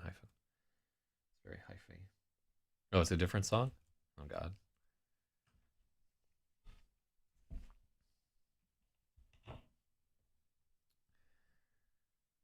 We despised him. Corrupt was one of those tiresome prisoners who never quite realized there had been no mistake. Prison was exactly where he belonged. Forever. He couldn't accept that. Couldn't process that there was no talking his way out of this predicament. A lamprey would have blushed at the way he sucked up to the drills. He was forever in earshot, ready to tattle at the slightest infraction. He strutted and pretended to be our leader, but the second things went sideways, he was the first to shift the blame. He truly was a worm, with no self-awareness whatsoever. It was insufferable. This upright parasite who embezzled half the funding meant to feed an entire moon got the bright idea to chide me one morning as I was headed to clean the airlock.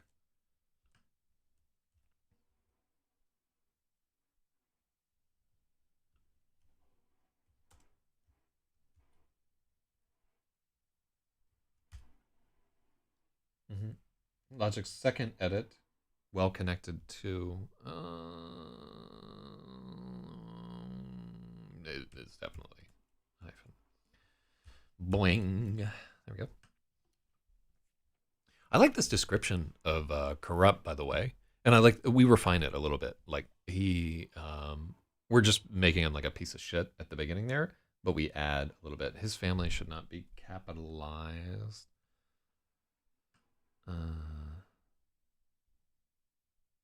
Oh, you know why that's capitalized is because it used to be 3 separate sentences. So I just fucked that up. But that's a point for Spathy.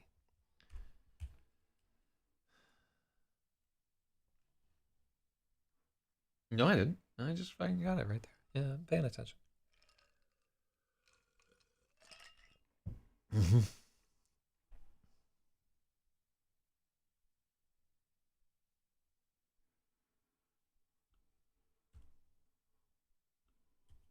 So many comments needed. This upright parasite, who embezzled half the funding meant to feed an entire moon, got the bright idea to chide me one morning. Okay, so yeah, this is an interjection. He was good. It was good looking. Oh, fuck me. I did that. Oh, no, that's supposed to be capitalized, right? Because it's the first clause in a comma separated list. Right? Didn't we establish that yesterday?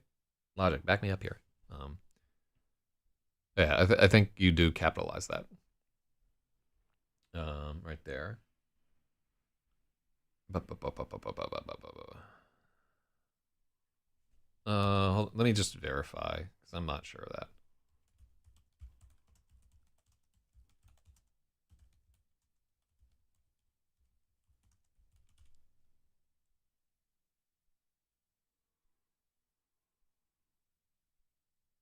Oh, first letter. Oh, it's one of those things.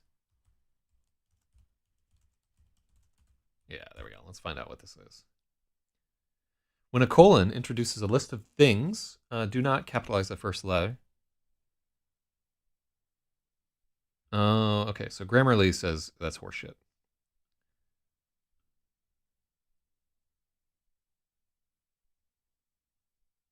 If it begins a complete sentence, you may. Is this a complete sentence? Let's take a look. It is a complete sentence. He was good looking. Yeah. No, it's so technically it's right? But which is it honestly looks right on the page to me to have that. Let's just make it we're going to be consistent here. Complete sentences after a colon, we're going to capitalize because it looks right to my eyes. And if the editor is doesn't like it, they will just fix all those instances because it does look right to me to have that capitalized. And I prefer it a little bit to the other one because that is a complete sentence, So I like it, but it's one of those things where It's not a clear point in the grammar. So Spathy will smirk. We editor changes this in 2 months. That's wishful thinking. Although actually he could get this one done in a month. I already negotiated with him. It's going to cost $500 to edit this guy. So Negi thinks it's right, but isn't Negi like British or some shit? Whatever. Let's get back to the slop sink. That's what I really wanted to. I was headed to clean the airlock.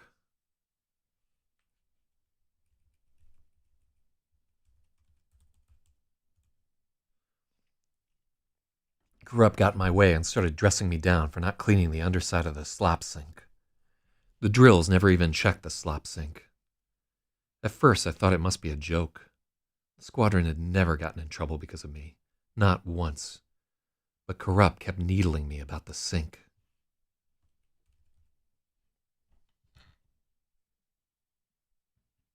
I talked to you 2 weeks ago during your radio show. Yeah, just like during the radio show, I do not remember anything that I say, and I don't remember almost anything that others say, right? Because like I'm in a state of pure improvisation, so like very little of it like registers in my permanent memory, and I don't watch the shows either, which I probably should, but who has the fucking time?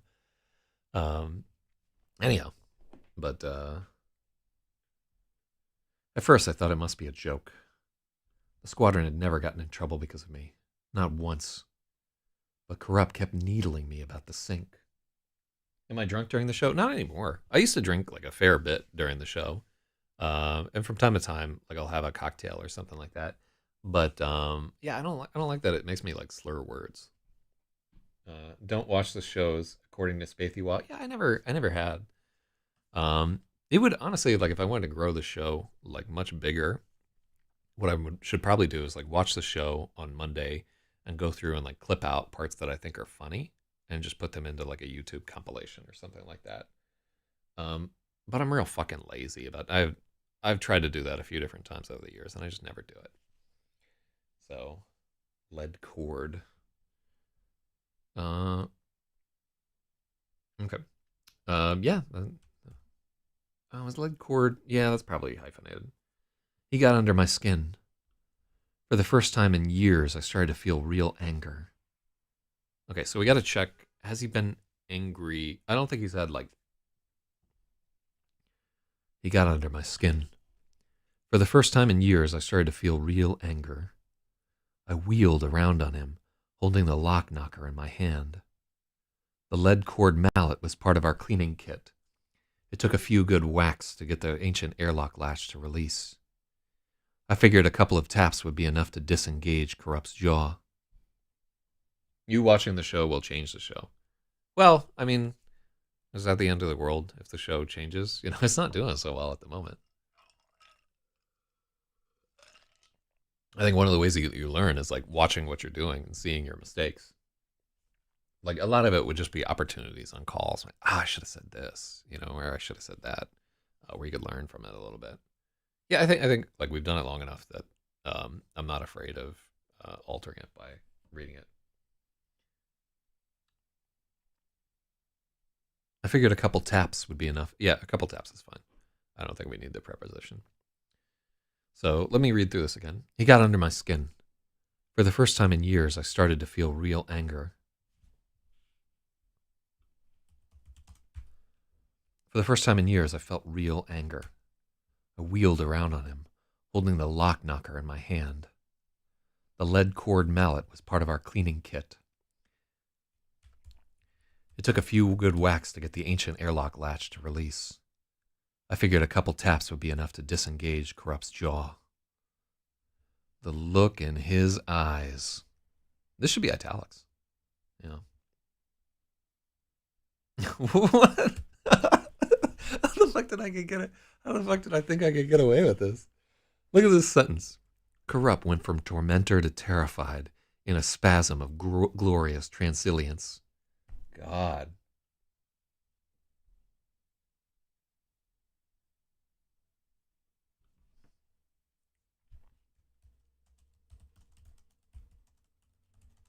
I tried to walk away, but Corrupt kept needling me about the sink.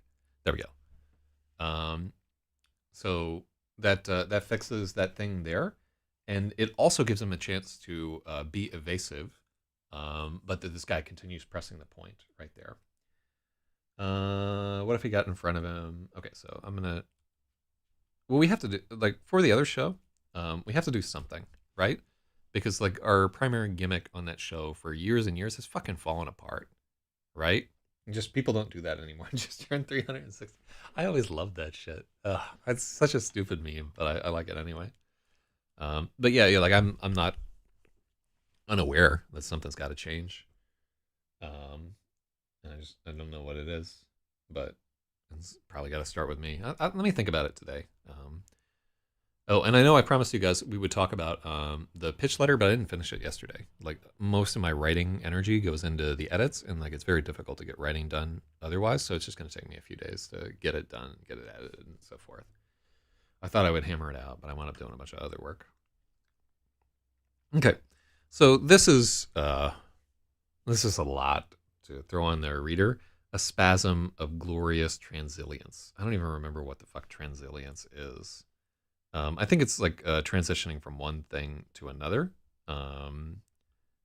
like rapidly. But I like the word an abrupt change or variation. Specifically, such a change in a variation or a geological formation. So I really liked this. What's Logic's comment? So Logic says, if he got in front of him, how could he wheel around on him? We addressed that, right? I went up here and I tried to walk away, but Corrupt kept needling me about the sink. And that's when he wheels around on him, right? There we go. Yeah, so I think it's a really good edit from Logic. Did I already give you a point for that, Logic? If not, let me know. But I think I did at the time. Corrupt went from tormentor to terrified in a spasm of glorious transilience. I like that. Yeah, it's a little faggy, but we're gonna keep with it because so am I.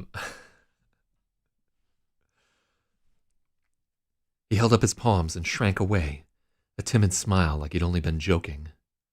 I glared at him until he left the room. One more word and I would have killed him.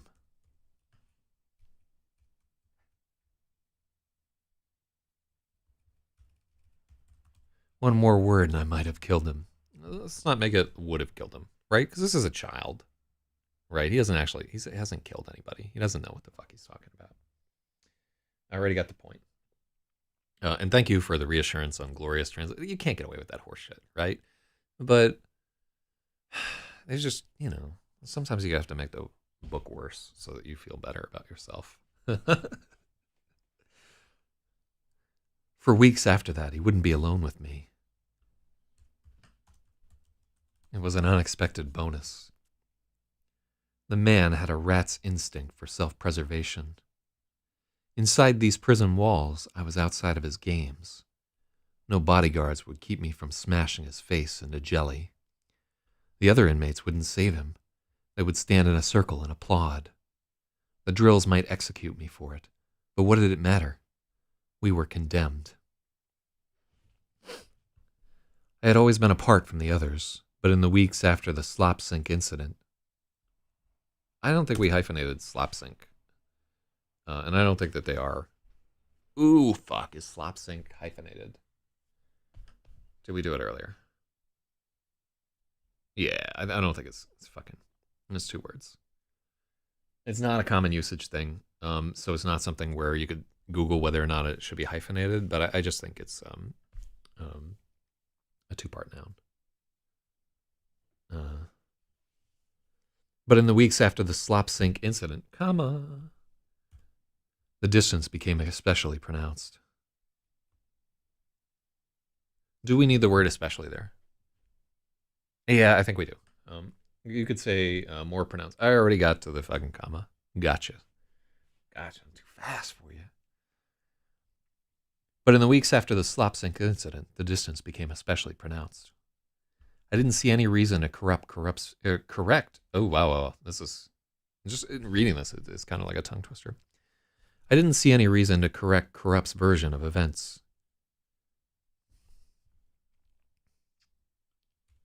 It wasn't like they believed me anyway. It stung, but that was how it was.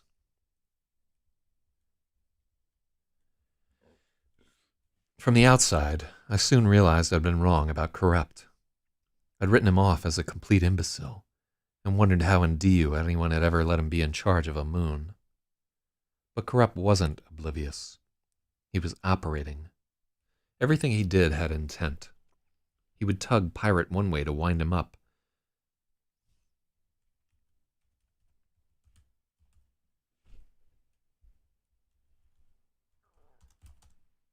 He would tug Pirate one way to wind him up and nudge Murderess another to make her unravel. He would tie these two threads together and watch the sparks fly. He got off on it. Okay, so this is a confused metaphor right here.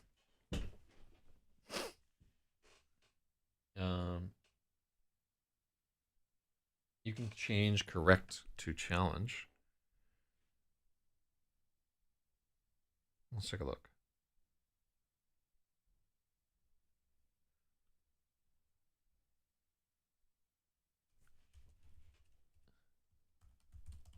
I like that better. Yeah, they're basically synonymous there, but it's just like a little easier for people to parse. I didn't see any reason to challenge Corrupt's version of events. I didn't see any reason to correct Corrupt's version of events. Yeah, that challenge just, it flows a little bit better there. So I like that, and you get your point. So let's take a look at this.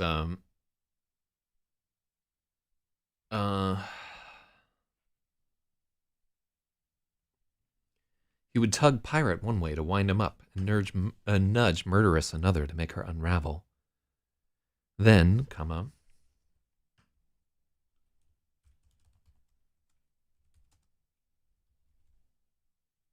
yeah, just watching the sparks fly. Then he would tie the two threads together.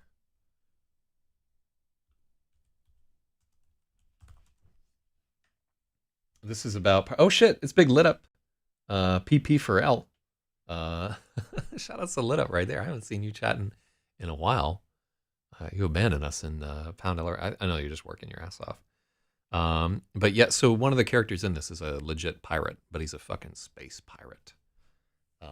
It's about a prisoner it's a military story. These guys are basically in basic training at this point, but they're part of a fighter squadron.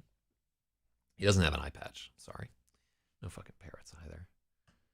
And the only peg leg he's got is about 9 inches long. Hell yeah.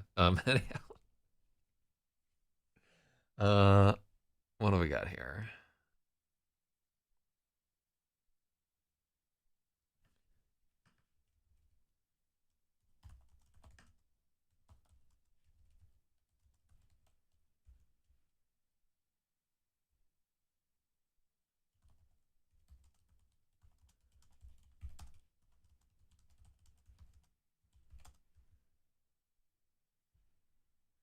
Attention Lit Up. I proposed we add you to this novel, but the idea was shot down. No, we put in Lit Up. Yeah, we actually did include Lit Up. I took your edit right there. So it was not shot down, and we added Lit Up into the novel. No, I don't like Thrash It Out either. Then he would tie the two threads together.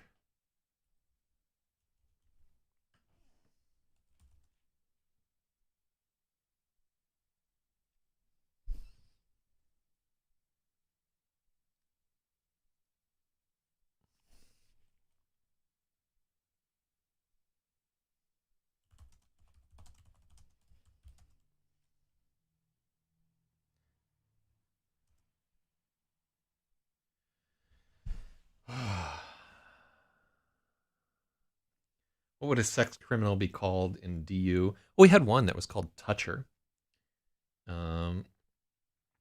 But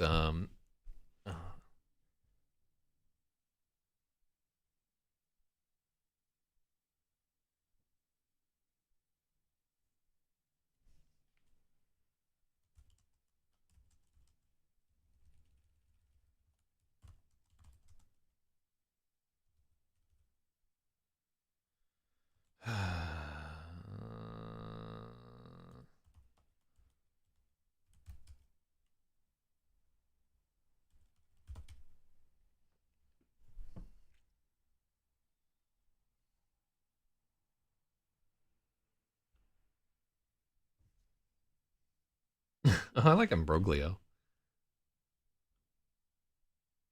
Yeah.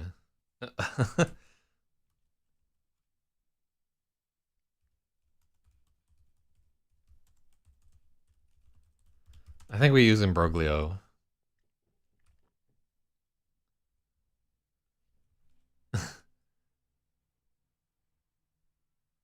Tug him.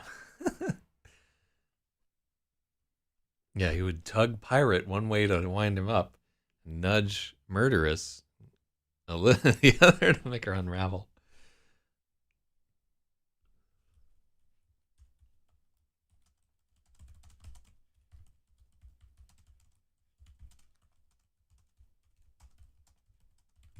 Then he would tie the two threads together and wait for the imbroglio to erupt. He got off on it. I like imbroglio.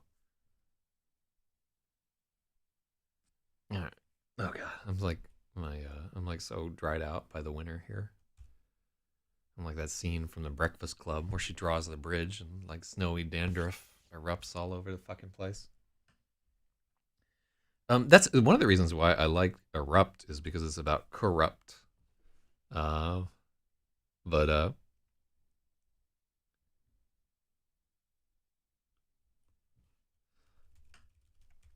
the slapsync fiasco. Oh, why is that italicized? The slapsync fiasco was just an attempt to wind me up that he miscalculated. He was always testing everyone, nibbling away at their boundaries. Once I was on the outside of his little web, it was easy to see the strands. Corrupt's favorite weapon was an innocuous-seeming comment that slowly ate at the end of that person like acid. So it got slowly.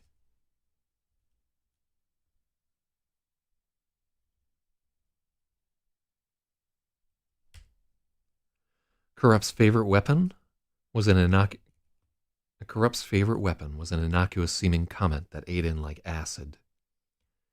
He would ask barbed questions that I would catch the others muttering to themselves days later.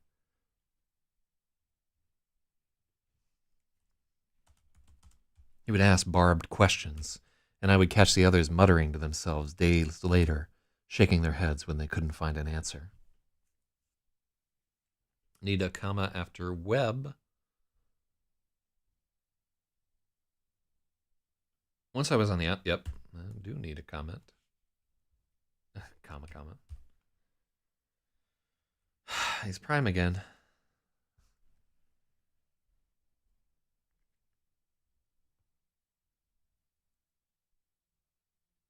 Corrupt's favorite weapon was an innocuous-seeming comment that ate in like acid. He would ask barbed questions, and I would catch the others muttering that.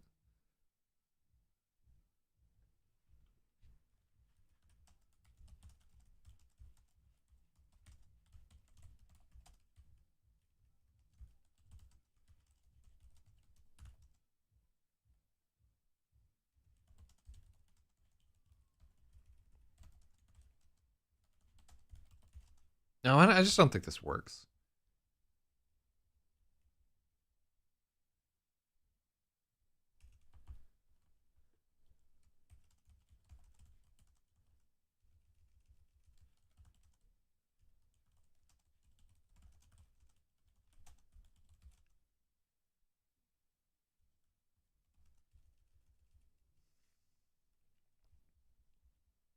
Yeah, I don't like that.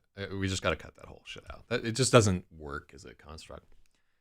Corrupt's favorite weapon was an innocuous-seeming comment that ate in like acid. I often cut others.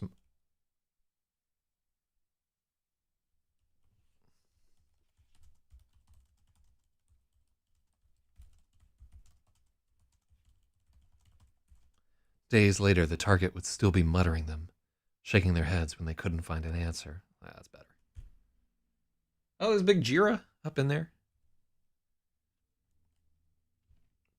Yeah, that works. We were like laying it on a little too thick. Corrupt loved it.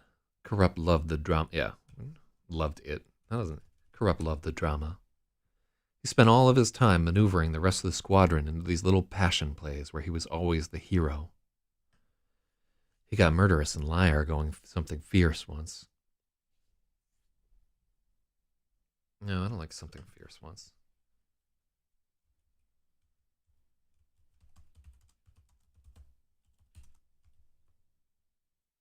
Once he repeated something innocent Liar had said.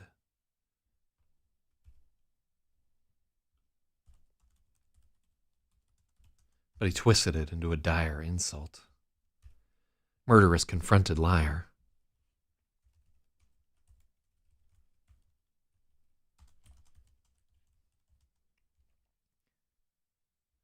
Murderous confronted Liar, and of course he lied and said he'd never...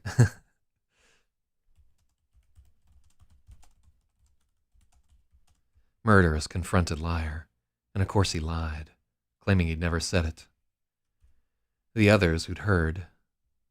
yeah. The others contradicted him. And then it was too late to explain he hadn't meant anything by it.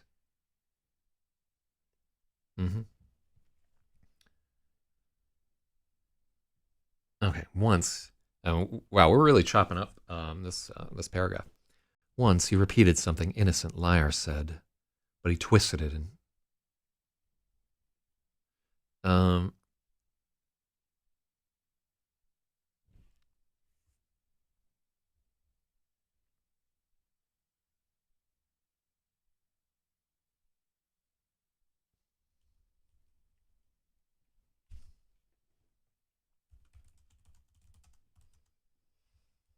like the time he repeated something innocent Liar had said, but twisted it into a dire...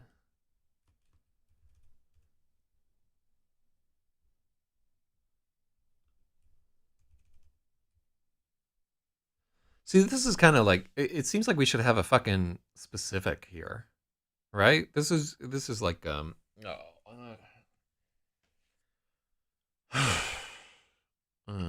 I'm out of mana, too, to, like, come up with a fucking thing.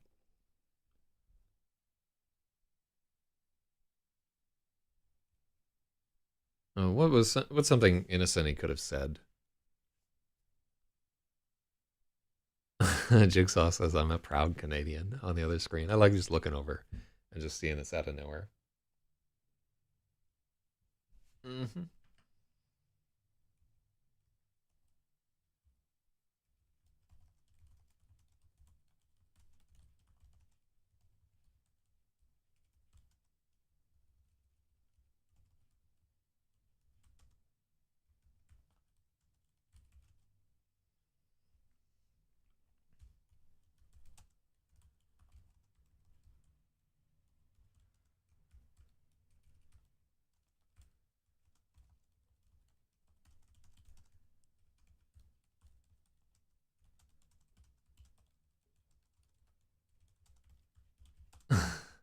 One time he took something innocent Liar...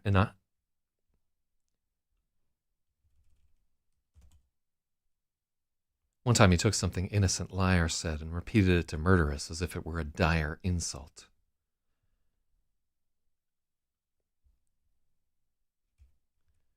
Murderous confronted Liar, and of course he lied, claiming he'd never said it. The others contradicted him.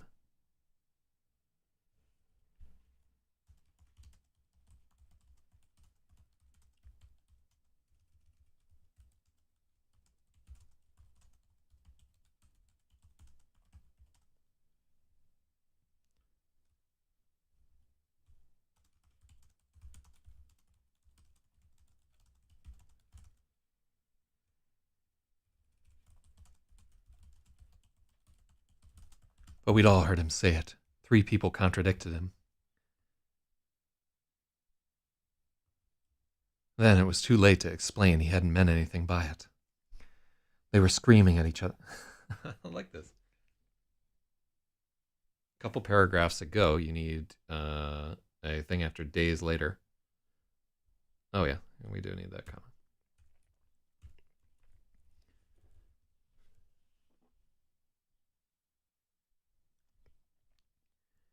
Then it was too late to explain he hadn't meant anything by it.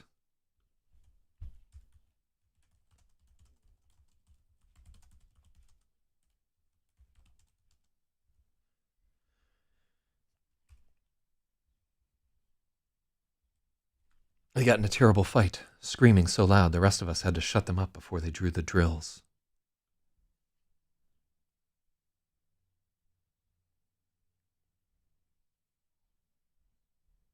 Wait. Where's the then?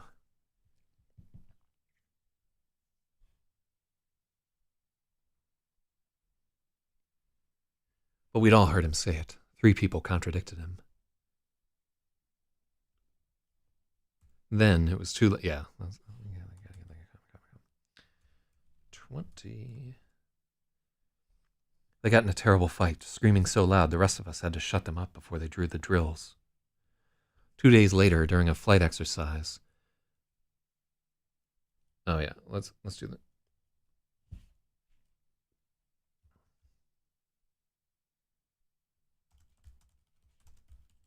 During a flight exercise 2 days later, I noticed Murderess was listing her ship dangerously close to Liar's. Liar kept banking, trying to get clear. Murderess wouldn't let up. She nearly chased him out of the bounds of the exercise. If it had gone on for 10 more seconds, the drills would have shot both of them down. Afterward, the whole squadron got 2 days of no rations as punishment.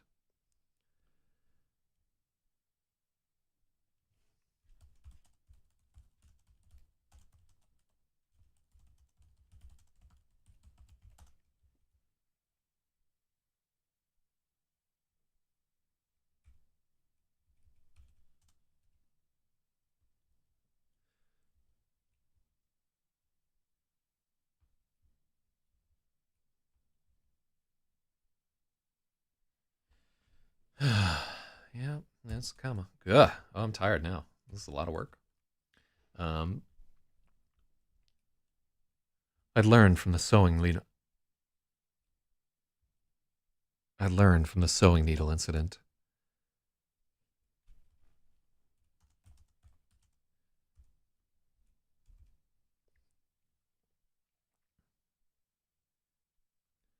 I'd learned from the sewing needle incident and had stashed a tiny bit of food in the right-hand side of the latrine vent over the toilet. So that seems oddly specific. But in prison, like the place where you stash shit has to be super specific. It's always going to, like think of fucking Rita Hayworth in The Shawshank Redemption. Caching. Oh, yeah.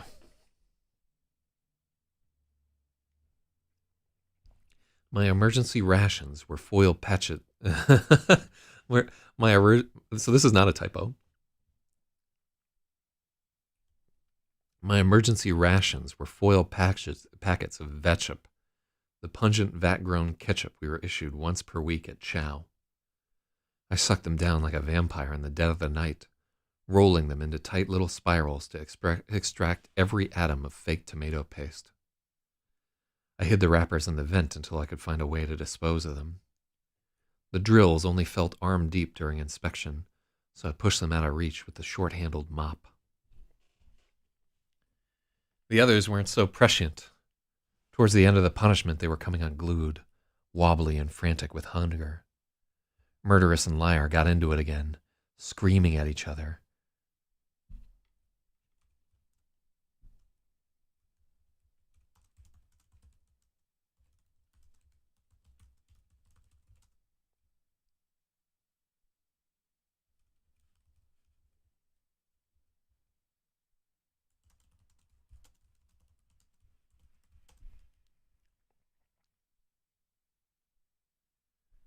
Screaming at each other at the top of their lungs. No, I don't like the top of their lungs.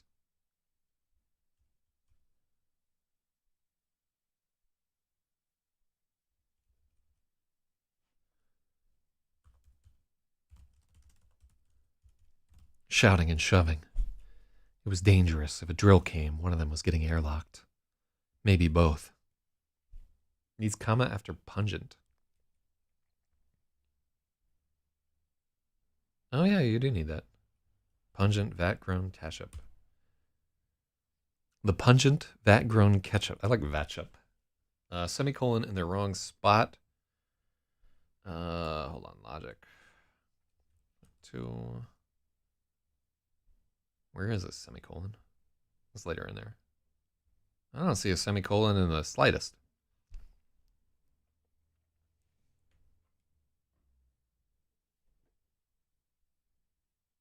Karep swept in just in time, playing the diplomat.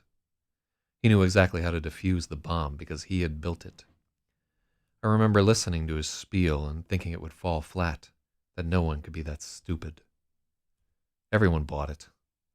They all treated Corrupt like a hero for breaking up the fight, and he was beaming for a week afterward.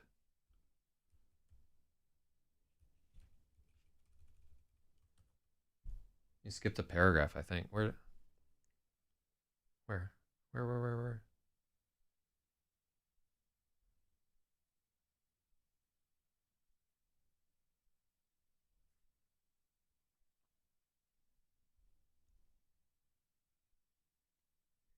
Yeah, I don't see any semicolons. I don't know what the fuck. Oh, so you're a superhero. If you're fucking just FYI, never just took out the sentence I missed. Okay, cool. Yeah, I'm not saying that you're doing it, but like anybody who's on the stream just like issuing fake edits, I'll just block them. Like this is hard enough. But yeah, I don't think that we have. He might be like way at the beginning of the stream or something like that. So I'm gonna give the benefit of the doubt. But just as a general rule, anybody who is like fucking around and monkeying with the edit, you can just zap them. No mercy.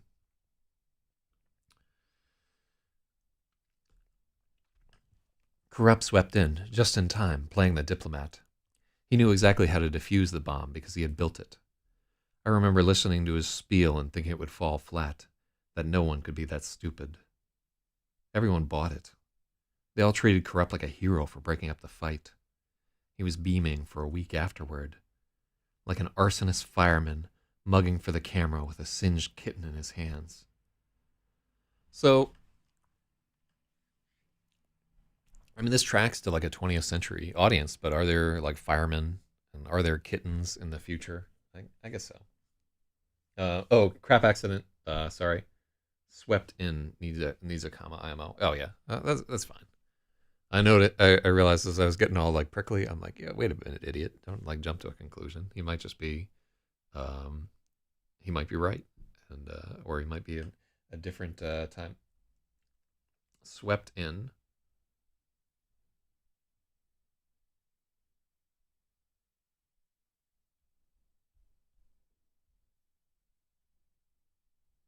Yeah, swept in doesn't read right.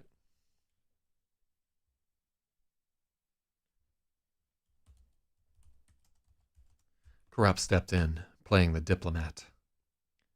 Yeah, I like that. We don't need the just in time. Like an arsonist fireman mugging for the camera with a singed kitten in his hands. Though I was wise to his game, I didn't interfere. In prison, anything that breaks up the monotony is invaluable. I kept expecting the others to wise up and turn on Corrupt, but they never did. Were they that stupid? Or were they willing participants in the charade?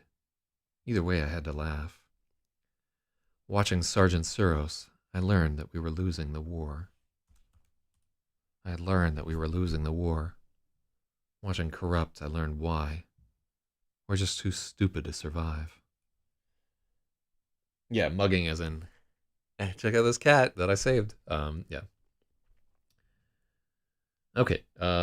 So now the fucking terrible thing right here.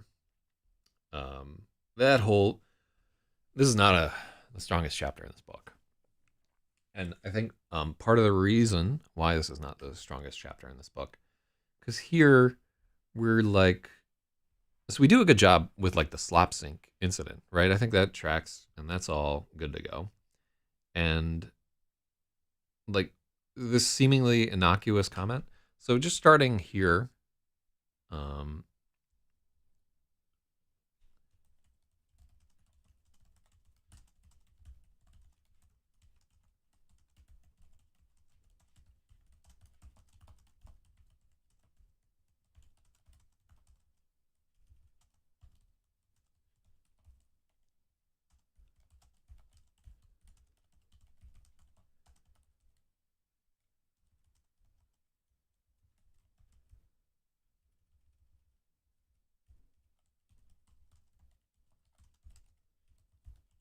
okay. So here's our issue with this chapter. We could have actually used corrosive, but it would have been a reach. Interrupt, disrupt, abrupt. So here's like where I think that the chapter could probably be improved. It could probably be improved with like a rewrite where we took this chapter and we took, you know how he's just like, I think the reader, when they see like an innocuous seeming comment like into their mind, it's like, well, what fucking comment is this, right? Why don't you just say the comment that he says right there? It's like that Louis C.K. routine. Oh, did you hear what my teacher said about you? That's interesting, huh? You know, like where he's talking about how like children aren't Machiavellian or whatever there. But that's what we're getting at. That kind of like snide, shitty comment where it's not like exactly like a fucking slam, but it sticks in the person, right? And so I saw corruption that needed a comment afterward. I'm sure you did. But yeah, if you can say exactly where it was, then we could take a look at it.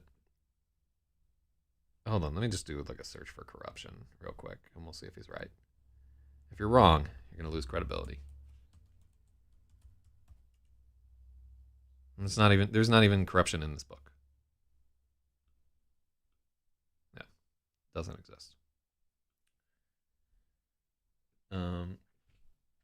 Show, don't tell is good as nice for novels and movies. Don't try it on dates.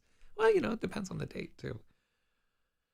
So up into this point, I like all this, right? And it's kind of like a long chapter too. But here, this is like very tell and not show. But I wonder if it's like on the verge of getting away with it, right? Because to rewrite, we would have to spend like a whole day working on this. This is the kind of thing that I would like. I think I'm saying it should be rewritten, but I don't know. I'll actually go back and do it. So let me set this for final.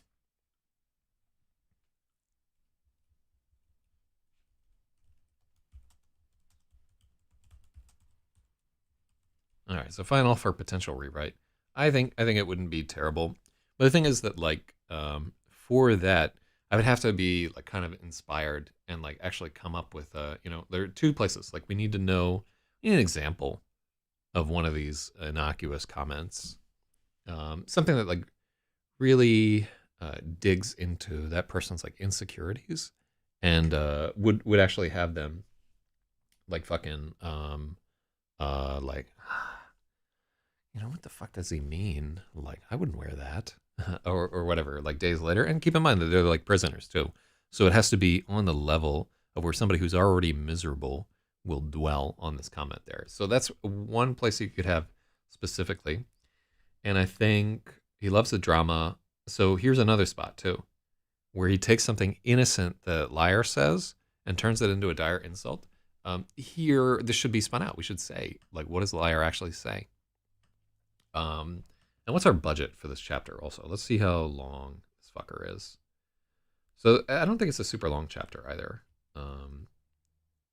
So I think we could fit in that change, and let's see. And like the part where he's defusing the bomb, you could say it's like 1,300 words. It's coming up to be 31. Blah blah blah blah blah blah blah blah blah blah. 31 to 27. Oh yeah, this is 4 pages. All right, so this chapter is getting a rewrite. Something cryptic and nonchalant. It'd be better if it were ultimately meaningless. To make it so, Murderous is like absolutely not confident in her flying. In fact, later we go into how she's like the worst pilot in the squadron. So that's a good idea. And you can see that she got mad too. In the previous chapter. That's why your flight scores are like this, or like where he's like points to the shit underfoot right there. But in the case of Murderous, he would probably just make a comment about how she's getting older, right? Oh my god! Like if you ever want to like, all right, so let's put in something about like age and wisdom or some shit like that. And I like he was operating, so okay.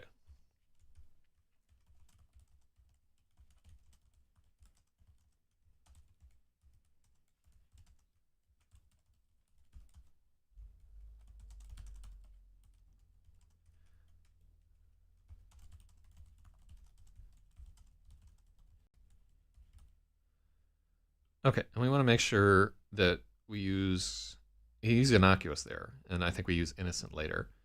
Um, something innocent. All right, this needs to be replaced with a specific, right? That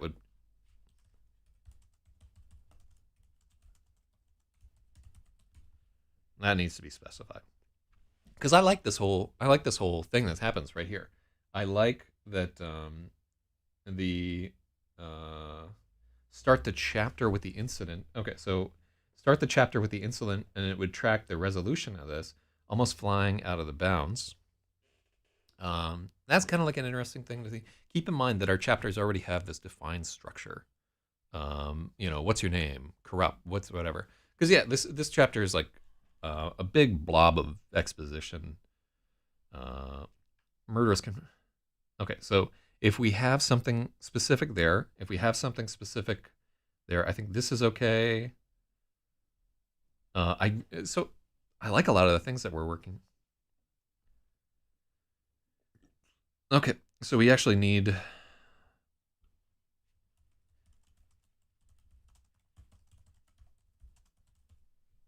to actually have the spiel here. So this is like basically this chapter is 4 pages. This chapter should be about 7 pages too. And the other part, like the consequence of this, is because we don't have these specifics in here. The reader doesn't really give a fuck about corrupt, right? Because you don't actually see corrupt get to operate right here. It's these specifics that will make him more of a character. And I think we can get away with arsonist fireman. And if we get into these specifics, if we like go in and fill in these places right here, then it adds so much more resonance to this final thing, where he's like, yeah, God, we're fucking idiots that this guy can get one over on us. Because corrupt is meant to be a like a fucking he's meant to show off like how people for just for entertainment purposes will let somebody kind of like boss them around and take charge and so forth. So I like that. Let's see, age comment. Like you're just getting older, where it sounds like you might be trying to excuse her mistake. Okay, so I think that's a good note right there, where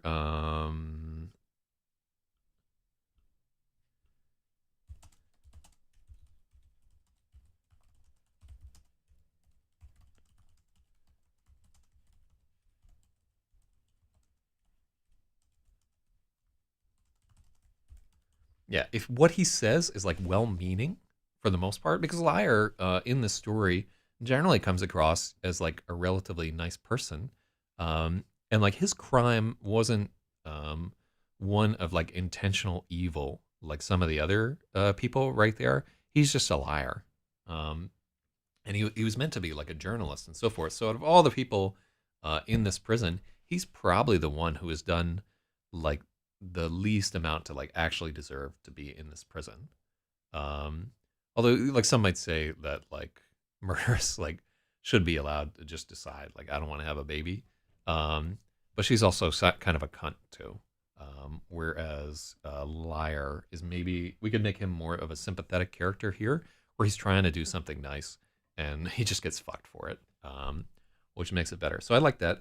Let's take a look at Spathiwa's suggestion that we move the incident to the beginning, right? So we have to have at the beginning. Obviously, I've had some time thinking about it. We need to say, this needs to be there. We despised him. All that explanation of who he was. And then we go into the beef that, so everything structurally, everything has to proceed up until this point. And then he explains how he has the rats, blah, blah, blah. We were condemned. And this is him like gaining an awareness that actually this guy isn't a buffoon, but he is manipulating the others who are indeed the actual buffoons. Operating slapstick fiasco.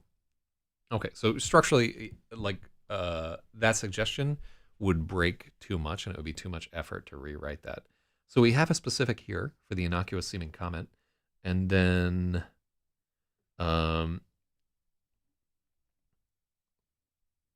where he was always the hero. I like this passion plays thing. So this is the specific, like really, this whole murderous thing is our attempt to have the specific. Okay, so this chapter definitely needs a rewrite towards the latter half, but it's not as bad of a rewrite as I thought it would be.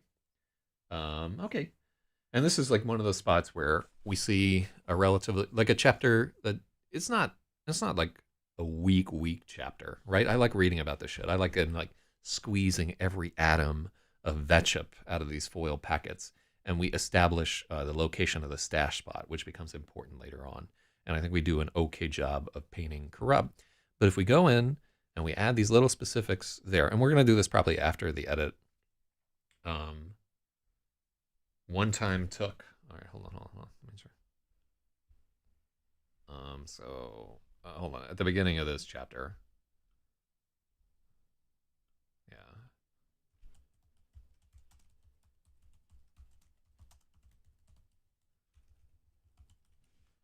Yeah. So it's not going to be in this, but I am going to do a thing. One time.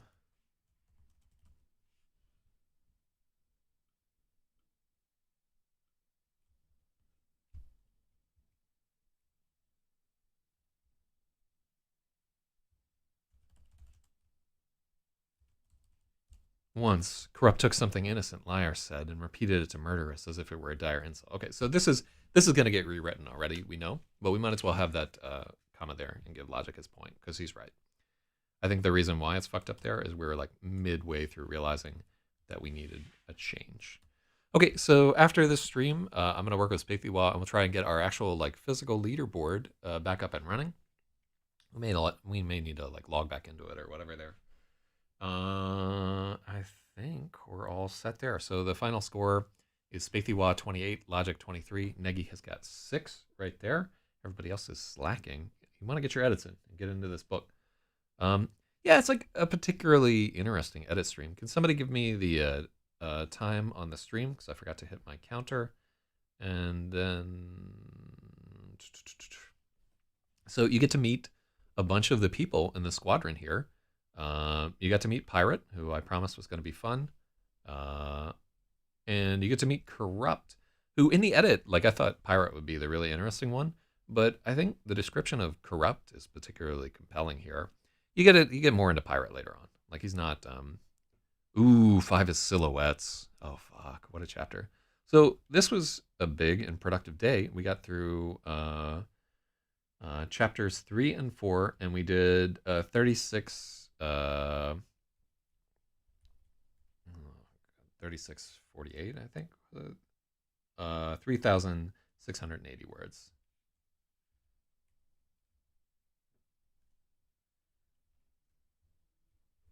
So you should be proud of yourself.